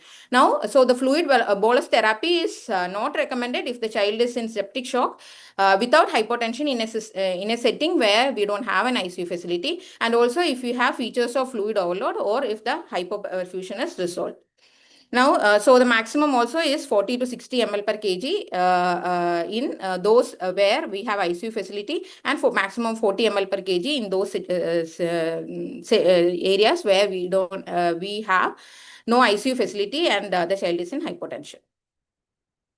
Now, regarding what fluid to be given, regarding SSC 2026, they suggest using crystalloids as the initial fluid, and of what kind of crystalloid we need to use. What they suggest is balanced or buffered crystalloid rather than using normal saline. Even though studies, even the recent published guidelines suggest that there is not a significant difference between the use of balanced and the normal saline as initial fluid bolus. But SSC 2026, as per the guidelines, it is balanced or buffered crystalloids that we recommend. But even then, for children with electrolyte abnormality like hyponatremia and raised ACP, they suggest they prefer using normal saline than balanced crystalloids. Now, so now we did the initial stabilization. We gave the initial bolus like 20 ml per kg over 20 minutes. And then how will you decide on giving further bolus?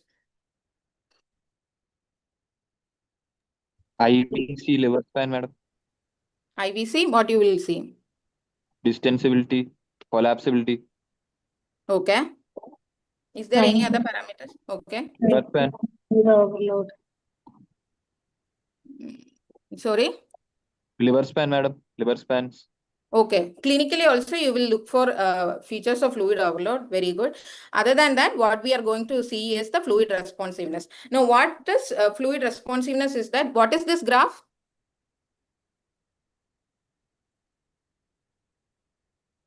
Okay, so this is the Frank-Starling's curve where in the x-axis you have the preload and the y-axis you have the stroke volume.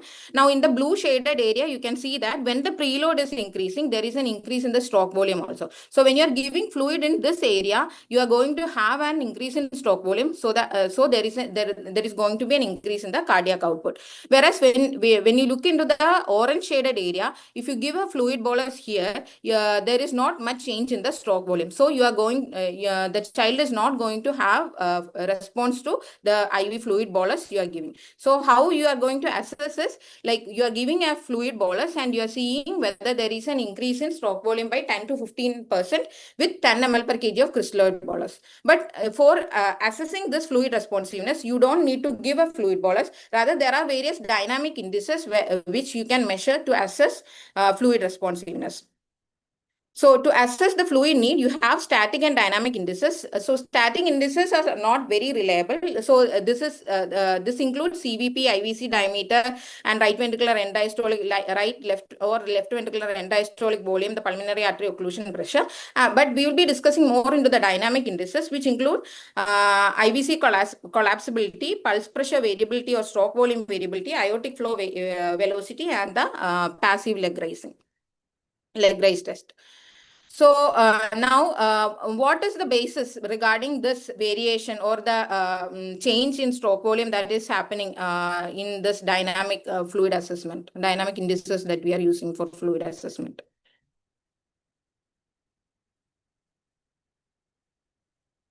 Anyone?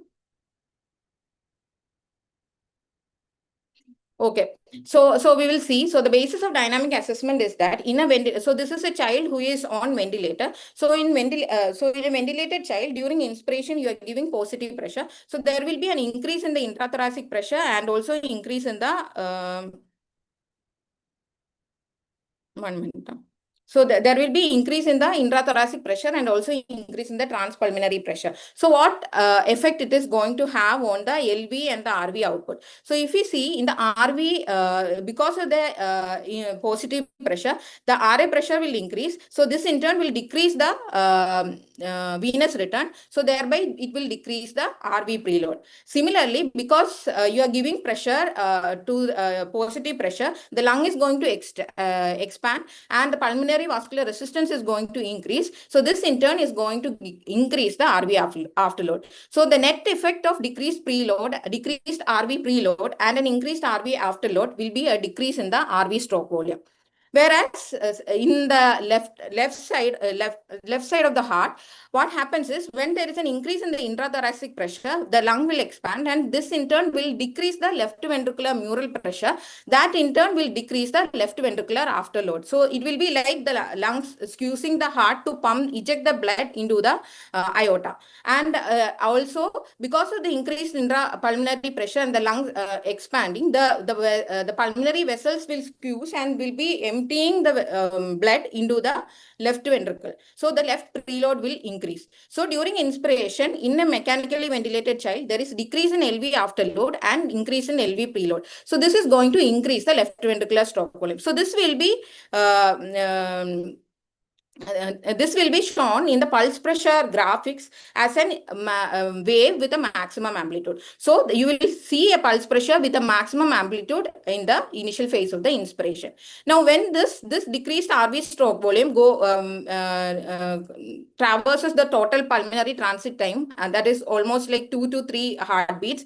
So which will be almost by the beginning of the by the time of the expiration. What happens is you have a decreased RV stroke volume. So this in turn is going to decrease the LV preload. That in turn will decrease the LV stroke volume, and you will see a lower amplitude wave in lower amplitude pulse wave in the ABG tracing at expiration.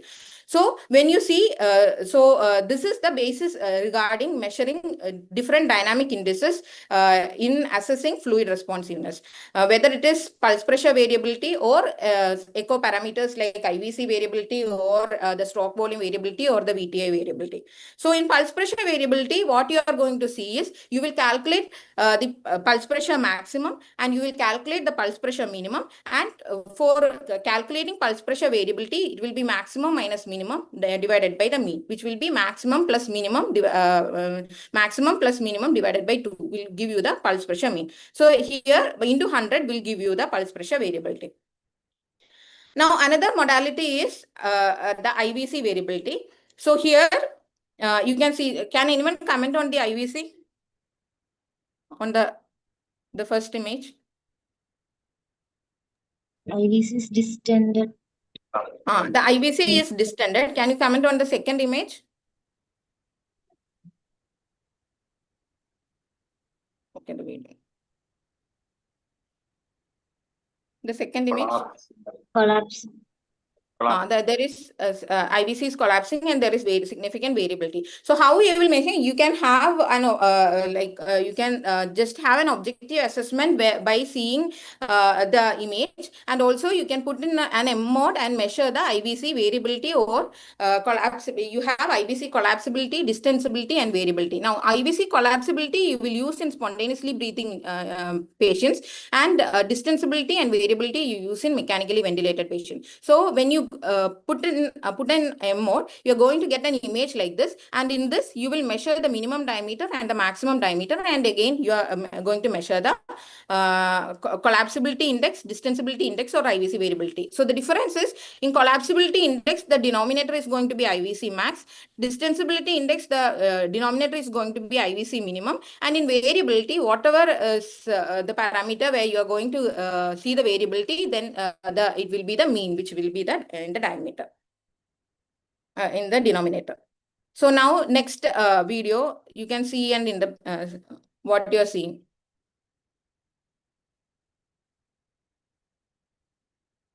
Anyone can answer? So this is this you can see that the a hypercontractile heart where the ventricular cavity is almost becoming empty, and the ventricles are kissing each other, or the kissing papillary muscles can be seen. So now after fluid bolus, you can see that the contractility is good, and the volume, intravascular volume is also restored. So this is another way by which you can see whether the child require more fluid. So the dynamic indices, I'm not discussing the other dynamic indices in detail, but these are the dynamic indices and these are the threshold that we take. For passive leg raising, you are not giving a bolus, rather you are making some changes. Initially, the child's head end will be up by 30 degree and the leg will be straight, and you will measure the parameters, and then what you are going to do is the head will be straightened and the leg will be elevated by 45 degree, and after waiting for 1 to 2 minutes, you will measure the parameter, and if there is variation of around 10%, then it says that the child is fluid responsive. Pulse pressure variation, again I have already described, the cutoff is 12%. Then you have collapsibility, distensibility, and variability, and their cutoff, and stroke volume variation in aortic blood flow velocity, and VTA variation you measure with the help of echo by the apical 5-chamber view. Now, so that is how you are going to see the fluid responsiveness, and you will decide on giving fluid. Now, so in this child, when will you start inotrope? And if you are deciding to start on inotrope, what inotrope you will select? How will you decide what inotrope to select?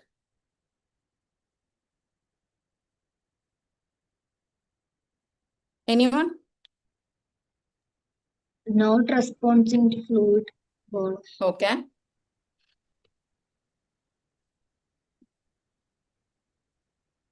Okay, so as per the guidelines, there is insufficient evidence to recommend when to initiate vasoactive medication. But whenever the child is in a life-threatening end-organ hypoperfusion, you need to secure a second IV access and you need to start inotrope straight away. Otherwise, you will look for fluid responsiveness. But within 1 hour, if you are not able to parameters, the hypoperfusion is persisting, again you need to start on inotrope. And also when the child is not having features of fluid responsiveness, or the child is having fluid overload where you can't give further fluids there, and also the child is having cardiac dysfunction, there also you need to start early inotrope. So which inotrope to select? Again, there is insufficient evidence to recommend this particular inotrope is better than the other inotrope. But for practical purposes, when you have a septic shock with myocardial dysfunction, you can prefer using adrenaline. And if there is no myocardial dysfunction, you can prefer using noradrenaline. So that is regarding septic shock. If you have no doubt, I will go to the second case. Can we proceed? Yes, madam. Okay, so you have a 2-month-old male child came to ER following 2 days of URI symptoms and with sudden onset irritability and respiratory distress. On primary assessment, airway is open and stable. The child is tachypneic with intercostal retractions. Bilateral fine crubs are there in the basal area. Saturation is 72% on room air. Child is tachycardic. The central pulse is feeble. Peripheral pulses are absent. BP is 68/40. CFT is prolonged. You can there is sinus tachycardia with S3 gallop, and the child is irritable on examination. Pupil is 2 mm reacting to life. The child is febrile and skin looks motile. So what will be the physiological categorization in this child? Respiratory distress. Okay. Shock. Okay. What can be the cause of shock and what is the type of shock? Cardiogenic shock. Okay, so this child is having respiratory failure because the child is significantly tachypneic and the saturation is also 70. So it's just respiratory failure, not distress. But the child is in hypotensive shock. Probably with all the findings, the child is having cardiogenic shock. So what are the clinical findings that suggested cardiogenic shock in this child? S3 gallop, madam. Okay, S3 gallop was there. Then?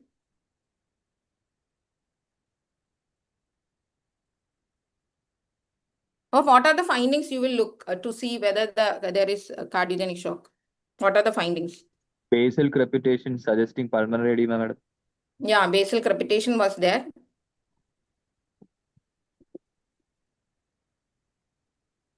Okay, the child is having basal crepitations and the child is having tachycardia with S3 gallop, narrow pulse pressure shock. And also other findings that you can see are in a big child, you can see elevated JVP, then there will be tender hepatomegaly and also elevated hepatojugular reflex. So what are the pathophysiological state which are described for cardiogenic shock?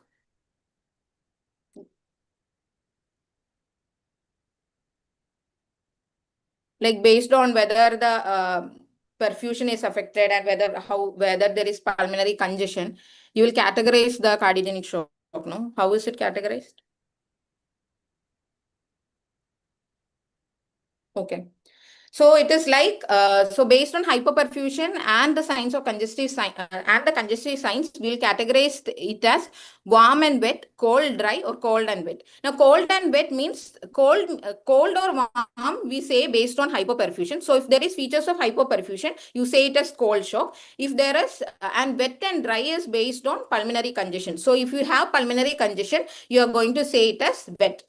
So cold and wet will be when the peripheral, there is hypoperfusion and also there is congestive sign. So there is systolic as well as diastolic dysfunction. So systolic because myocardial contractility is affected, diastolic because there is increased left ventricular filling pressure, and so then you will categorize it as cold and wet. Now in cold and dry, which is not very common. So cold and dry, as the name suggests, cold is hypoperfusion is there, but the lung is dry. So only the myocardial contractility is affected. So there is systolic dysfunction. Now warm and wet is when the hemodynamics is okay, but the child show congestive symptoms. So this is when the child is having significant diastolic dysfunction, where there is a high left ventricular filling pressure.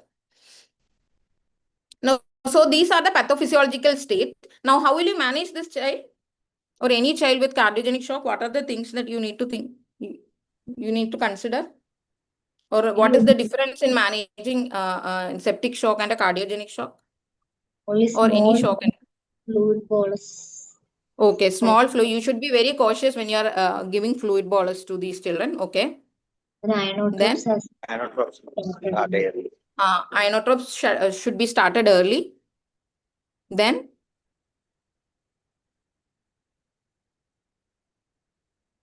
Okay, so you need to start, rather than starting 100% oxygen by NRM, you need to start early positive pressure ventilation, because you need to decrease the work of breathing and decrease the myocardial oxygen demand. And also you need to look whether the child is improving with on NAB, and you need to consider intubation also early. But remember, this is mainly beneficial in left ventricular systolic dysfunction. If the child is having right heart involvement, then the positive pressure ventilation is going to have a negative impact. So mostly the cardiogenic shock, mostly it is the left ventricle which is involved. So that is why we need to start positive ventilation, positive pressure ventilation early with NIV in the early phase. But if the child is not improving, then you need to think of intubating the child. Then you should be cautious with the fluid challenge. And also if you are giving, you should give small aliquots, and that should be given over 30 minutes or over 1 hour. And also you need to think of starting early inotrope, where if the BP is maintained, you start them on dilators like dobutamine or milrinone. And if the child is having low BP, we'll start on adrenaline. And also you need to think of the underlying cause and should treat the underlying cause. So now this graph has already been discussed in the previous slide also. So someone can you tell which graph is this? Which curve is this?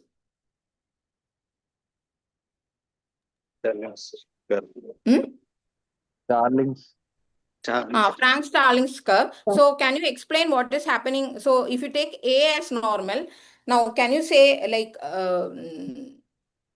can you explain like what is happening? What is shown in this diagram? Cardiac for the same preload cardiac activities. Okay, so it's not a cardiac contractility. You can see that for the same preload in a normal heart, the stroke volume or the cardiac output is good. But when there is myocardial dysfunction, for the same preload, the amount of blood ejected from the heart is less. Now you can see that now B is after some intervention. So what are the intervention that is going to improve the this graph? Inotropic support. So after starting inotrope and positive pressure ventilation, the graph is going to shift to the left and upwards. So there you can see that with the same preload, after starting the inotrope and positive pressure ventilation, there is improvement in the stroke volume or the cardiac output.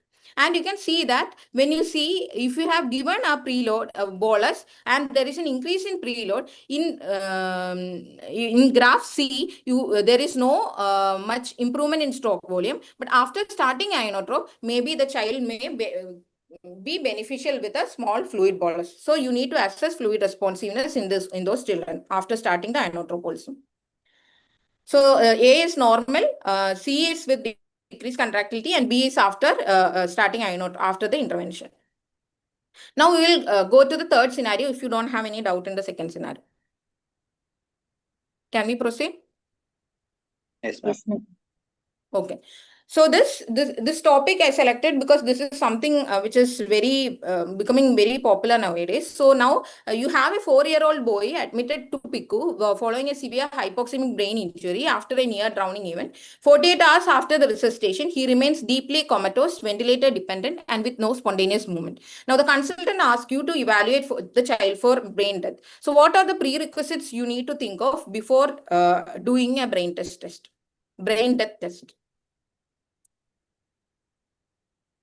Anyone? At least try answering. There should be an etiology. Okay, there should be a non-etiology. Brain injury. Should be Okay. evaluated. There is no evidence of consciousness. If there is any evidence of consciousness, we should not evaluate for brain death. And there should be observation period after brain injury. Okay. What is that observation period? How long? 12 hours. Okay. And is there any other prerequisites? Normothermia 36. Okay, normothermia. Okay, residual CNS issues. No residual CNS issues. Hemodynamic stability and okay, no residual. hemodynamic stability. Okay. So for brain death, the definition is as a state of cessation of brain function, including brainstem, where the cause is known and the cause, whatever is the cause, it's going to be permanent. Now, three cardinal signs of brain death are loss of function of the brain, including the brainstem. There is irreversible coma and there is apnea, that is no spontaneous breathing efforts. Now, before testing for brain death, you need to have at least 48 hours after acute brain injury in patient younger than 24 months and 24 hours after acute brain injury in patients who are 24 months or older. And diagnosis of brain death cannot be made in preterm infants of gestational age less than 37 weeks. Now, what are the prerequisites? You should exclude all reversible causes of coma. Now, one is hypothermia. Now, when the child's temperature is less than 36 degrees Celsius, you need to do rewarming and bring the temperature more than 36 and wait for at least 24 hours after reaching that 36 degrees Celsius. And then the second is the child should not have hypotension and the systolic and mean arterial pressure should be more than or equal to 5th percentile for age. And the metabolic derangement all should be corrected, whether it is hyper or hyponatremia, hyper or hypokalemia, hypocalcemia, then magnesium levels, glucose, ammonia, blood urea nitrogen, and hypothyroidism. These all metabolic derangement should not be there. And if the child has received any sedative, analgesic, paralytic agent, or anti-epileptic, you need to wait till they are metabolized from the body. And as per the recommendation, you need to wait for at least 5 half-life. For paralytic agents, one way to test is using train of 4, or you can use the presence of deep tendon reflexes as a way to see whether the child is of the effects of paralytic agents. So now you look into the prerequisites, they are all met. Then now how will you proceed with the clinical examination? So what are the things that are going to be checked and who should be doing those examination? And how many should be done? For pediatric, 2 examiners are required. Oh, okay. And So separate and independent examination has to be done. And there should be no conflicts, like if a clinician is involved in organ transplantation, they should be involved. They should not. Okay, very good. What should be the interval between the 2 examinations that you're going to do? Can they do immediately after the first examination is over? More than 1 month, it is 12 hours. Okay. Okay, so what are the things that you are going to examine? Initially, complete loss of consciousness, that is a coma is there. We have complete absence of respiratory effort. Apnea test has to be done. Okay.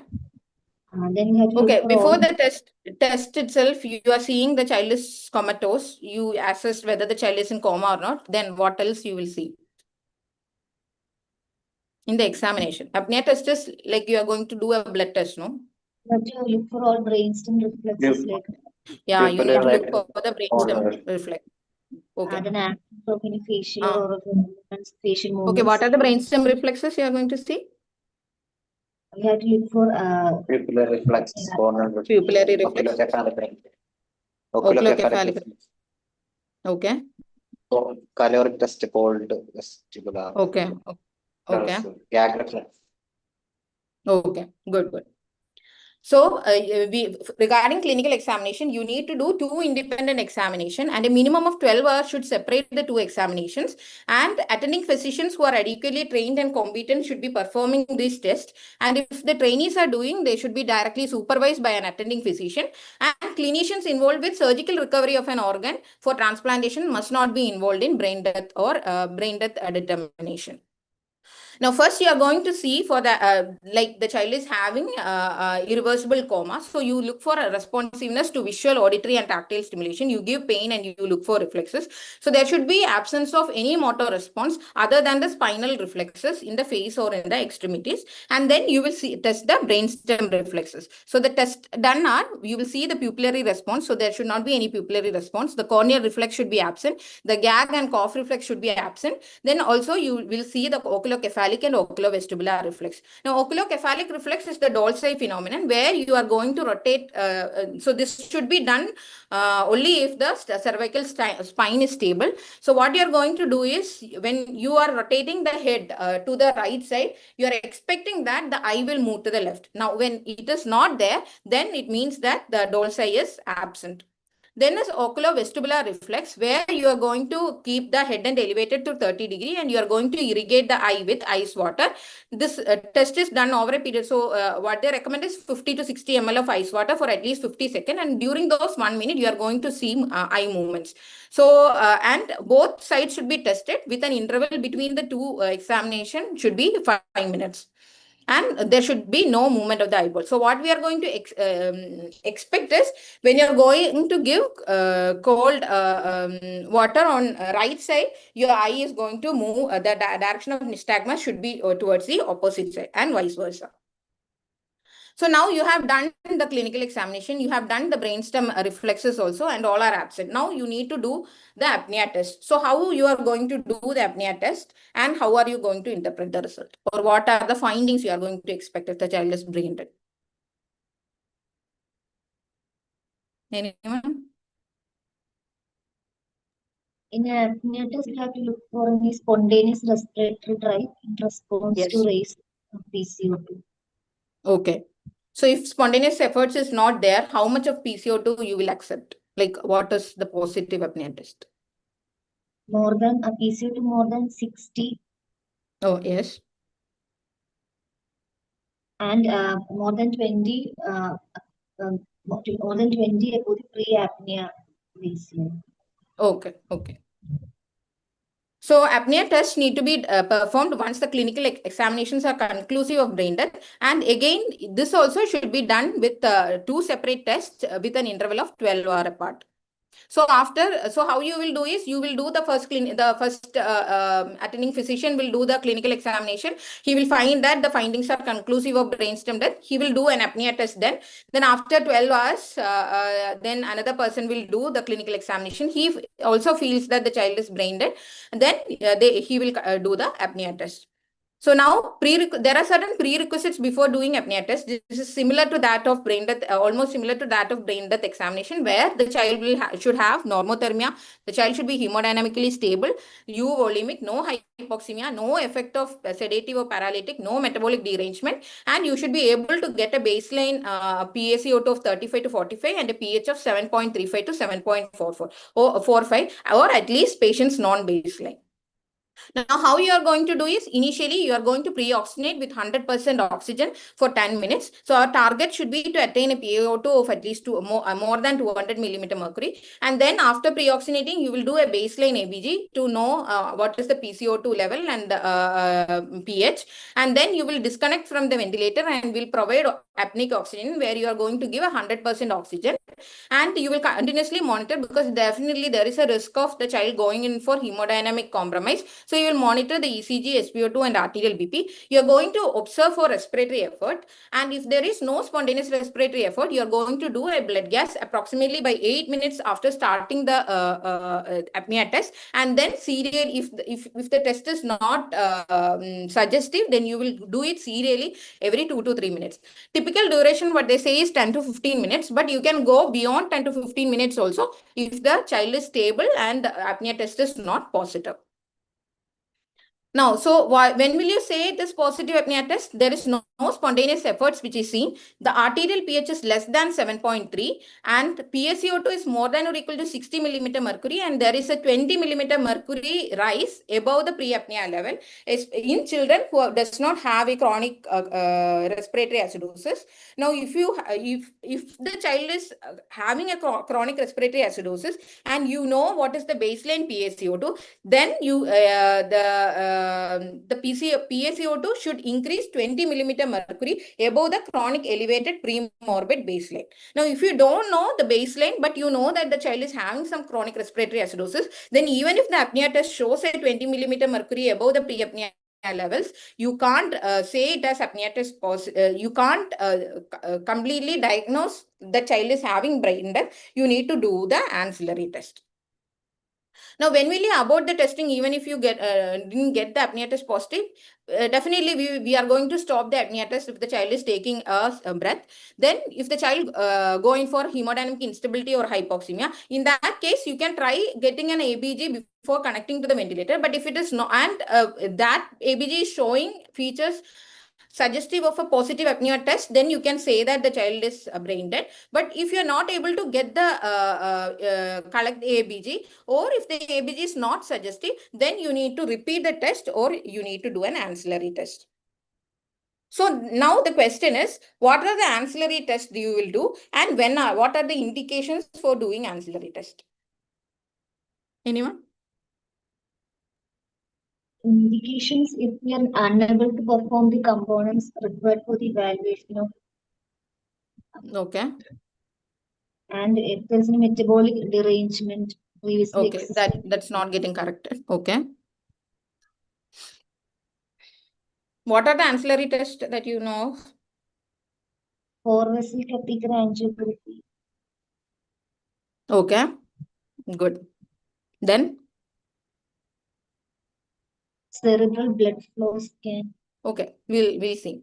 So, okay, we'll see. So the indications are, now we are not able to correct the metabolic derangement, then we need to do an ancillary test. When you are unable to perform the components of examination, like you are not able to see the brainstem reflexes, like the Dolce phenomenon because of fracture of cervical spine or something, so you are not able to examine properly.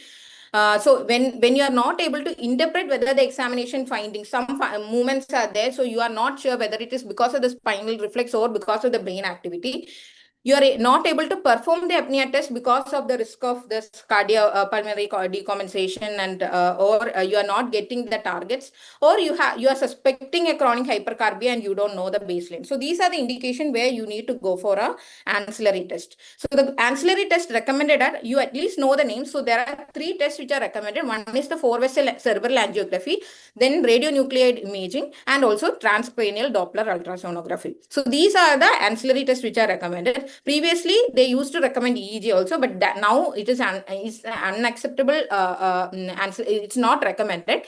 So EEG, CT angiography, MR angiography, MRI are not accepted as ancillary tests for determining brain death. So that finishes brain death. So if you have any doubts, you can ask. Otherwise, we'll go to the final case. Can we move forward? Yes. Yes. Okay, so you have a 1-year-old boy brought to emergency department with sudden onset bluish discoloration of lips and also excessive irritability of 1 day duration. On examination, airway is open and stable. Respiratory rate is normal, but the child is having saturation of 85% on room air. Hemodynamic parameters are normal. Even GCS is normal, and on exposure, you can see cyanosis. And you were able to do a blood gas also. So blood gas findings were like this. So anyone can say what is the diagnosis.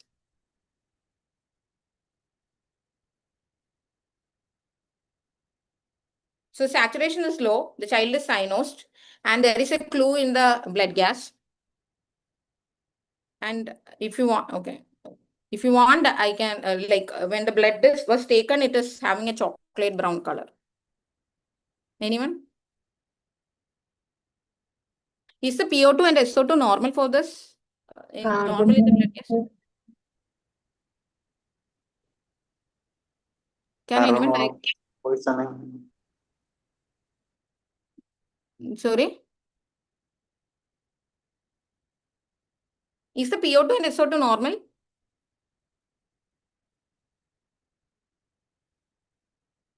Do you know any condition where the child come with a saturation fixed at 85, you are giving oxygen and still the saturation is Hemoglobinemia. methemoglobinemia.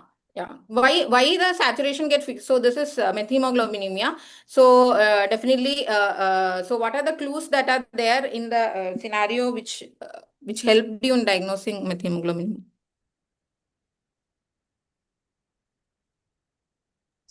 SAT, PaO2, SaO2 difference. Saturation gap. PA2 SaO2 gap is there. Then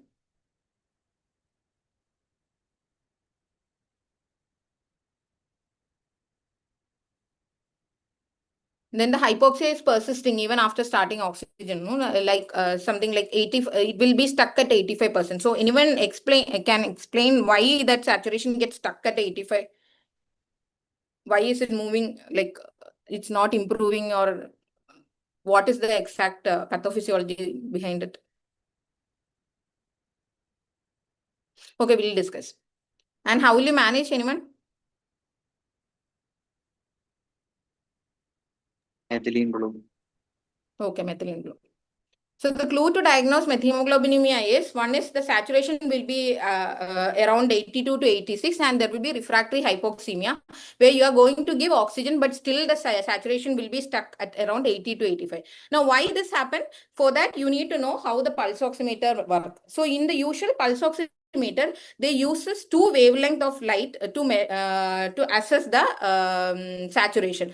So one is the infrared, which is at 940 nanometer wavelength, and the other is at 660 nanometer wavelength. So what happens is, now you can see in oxyhemoglobin, you have an increased infrared rays, whereas in reduced hemoglobin, you have an increased red peak. But what happens in methemoglobinemia is, you can see that the absorption of light is going to be equal in red and infrared waves. So because of that, the pulse oximeter, even though there is the oxygenation is okay, the pulse oximeter will show a value of 85% because of the equal absorption of these two wavelength in infrared and the red zone. So another thing is like the SiO2 and SpO2 gap, which was already described, that is the oxygen saturation gap, where you will get a gap of more than 5%, then you should suspect methemoglobinemia. So here also you can see that the child's SO2 is 96.5 and the saturation was 85. So they have a difference of 11.5. Now the clinical feature will depend upon how much is the methemoglobin level, and in this child the methemoglobin in the previous blood gas you have seen, so it is between 10 to 30%. So the child will be having, so if it is less than 10%, mostly the child will be asymptomatic. Between 10 to 30%, they will have cyanosis and some CNS irritation. And as the methemoglobin level increases, the symptoms also become severe.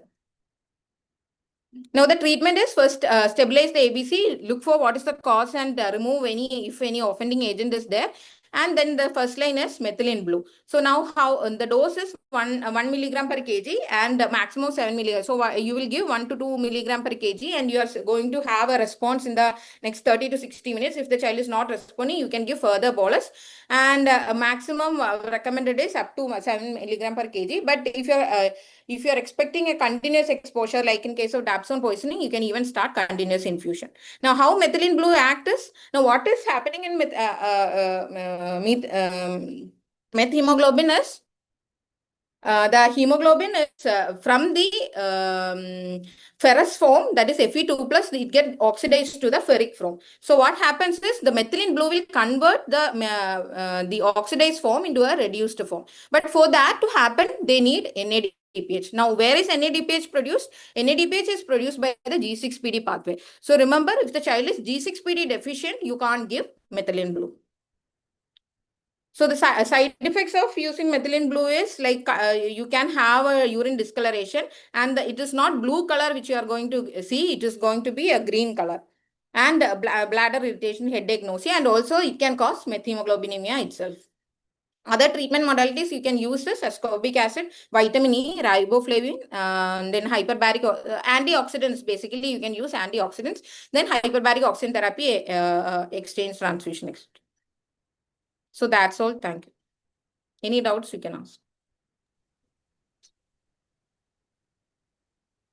Thank you, both of you. Jyothi, one doubt regarding the initial, your arterial systolic and diastolic peak pressure by mean variation. And that is almost equivalent to pulsus paradoxus, which you get in the case of pericardial BP. effusion. So it's almost the same. So shouldn't we consider that point in the evaluation? Because in the presence of a significant pericardial effusion, this cannot be given value? Yes, sir. Sir, actually, for measuring this all variability, there is a Carvalho's criteria which is there to measure these dynamic indices as a measure for looking into fluid responsiveness. Where the child is not having a spontaneous ventilation, the child should be ventilated with a tidal volume of 6 to 8 ml per kg. There is no abdominal pathology. There is no open chest. So there are certain criteria which should be met before assessing dynamic responsiveness.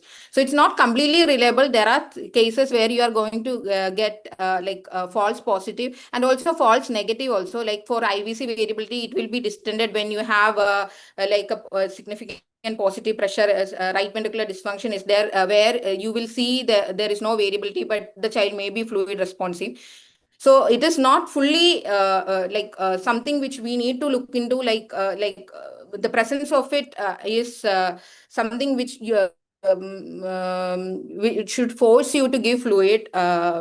So there are fallacies in that, where you can have false positive and false negative. And also, even if you don't have any false positive and false negative, you get a fluid, you get fluid responsiveness. There is something called as fluid tolerance also, where the child will be fluid responsive and you are going to give a fluid, and then you are seeing that the child's basal Krebs is increasing, the liver size is increasing, the hemodynamic parameters are worsening.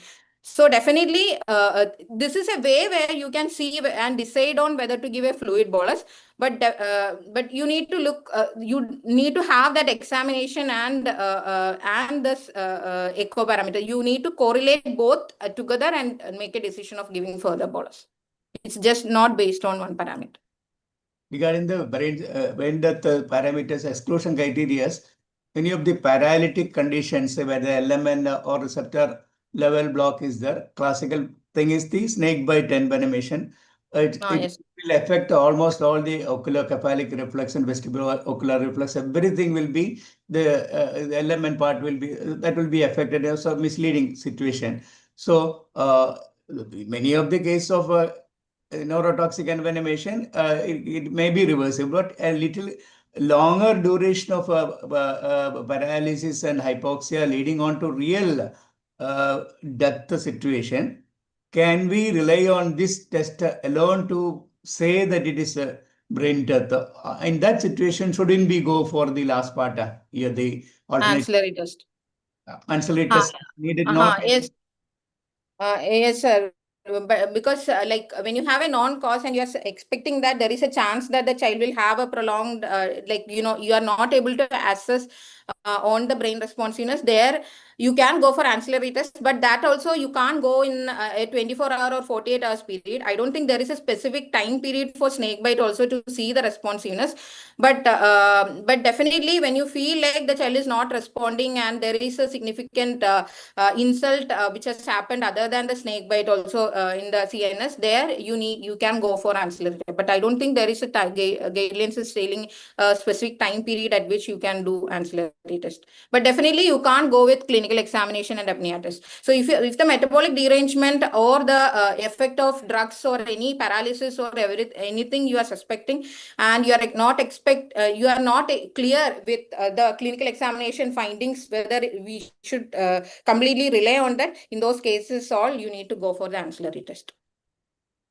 Shilpa's the previous my question was the permissive hypercapnia part. What I was worried about was when the other parameters are that you are accepting the carbon dioxide, maybe whatever level, maybe 68 or 72 is accepted, otherwise stable.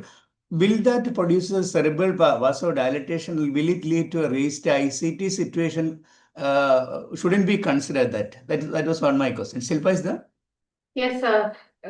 Sir, in raised ICP, if the child also has if the question is that whether the raised CO2 will cause the raised ICP, no, that doesn't happen. But if, and like I said, though there is no accepted cutoff, usually we don't see values of like more than probably 90 or 100. So when such values come, we definitely look for other causes. The second thing is, if the child has a raised ICP, supposing the child with meningitis also has a pneumonia and meningoencephalitis has a pneumonia and ARDS and child is getting ventilated. then we will not accept permissive hypercapnia. Then the priority is always given to the brain, and we will maintain the targets in the neuroprotective range. So CO2 will not be, we will not accept a CO2 we'll not accept a high CO2, because once the brain is gone, then we don't have a chance of recovery. But lung, we can still have hopes. So between brain and lung, then we'll definitely choose the brain and do what is better for the brain. So otherwise, the neurologically okay, so that ICP is a contraindication for permissive hypercapnia. But otherwise, if the child is neurologically normal, then definitely we will consider. We will accept the hypercapnia. But only thing, like I said, usually when we have such high values, there is some cause, which sometimes there's a collapse, or sometimes there's some secretion, or things like that. So we have to definitely rule that out. Okay, really, I don't know whether how many PGs are here. In the ABG analysis, always give consideration to the clinical scenario, where Yes. which all acidifying or alkalinizing process are happening need to be considered in different clinical scenarios.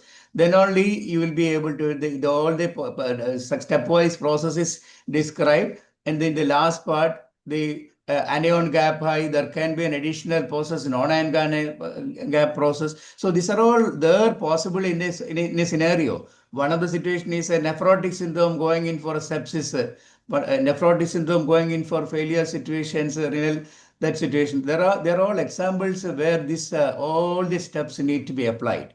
In a case of diabetic ketoacidosis situation, it's an anion gap metabolic acidosis. In addition, there can be a pneumonia producing a mixed picture. There can be a vomiting where there is a non-anion gap alkalosis. There can be a loose stool. That means non-anion gap metabolic acidosis. So all the steps need to be analyzed in a case depending upon the clinical scenario. So the very interesting thing is the hypoalbuminemia situation. The calculation is, suppose for albumin is 2.1 and what you expect is 4 or 4.1, 2 grams a deficit. The 2 grams allows 2.5 into 2, 5 anions to hide. So we are very likely that anion gap, high anion gap metabolic acidosis mislabeled as a non-anion gap. So that's a practical aspect of it. So very, very interesting, very lot of very important learning points from both of you. Very good class for the PGs, even though they are not there, I think they'll be utilizing it later. That's why I ask both of you to take your own time and finish. Excellent class. Anybody, any comments? I don't know. Most of the pages will view through the YouTube, sir. Yeah, maybe that's why. But because maybe from questions. Binu undo? Binu? Illa, sir, illa. I think Shanavas undallo? Shanavas sir undu. Shanavas ആണ് wind up ചെയ്യണ്ടേ official. അവിടെ ഇല്ലേ? ഉണ്ടായിരിക്കേ? ഉണ്ട് കണ്ടോ? അവിടെ അധികാരി അവിടെ വെച്ചിട്ട് ഞങ്ങളെ കൊണ്ട് പറയിപ്പിക്കാം. പറയും. Vote of thanks, പറയും. So I joined a bit late, but it was an interesting OSCE. So both the presenters presented very well. And when those Sarah's already mentioned PGs were only, when I saw it was around less than 50. But I think we will get OSCE scenario like this only especially in the DNB. So in MD we will make little bit more easy OSCEs. So I thanks both Dr. Shilpa and Dr. Jyothi for their wonderful presentation. Thank you very much, and good night. Congratulations, Annapurna, and who else was there? Two of the PGs did wonderfully well. Congratulations for them also. Okay. Okay, good night. Thank you, Shilpa, Jyothi. Thank you, sir. Good night. Bye. Bye, thank you.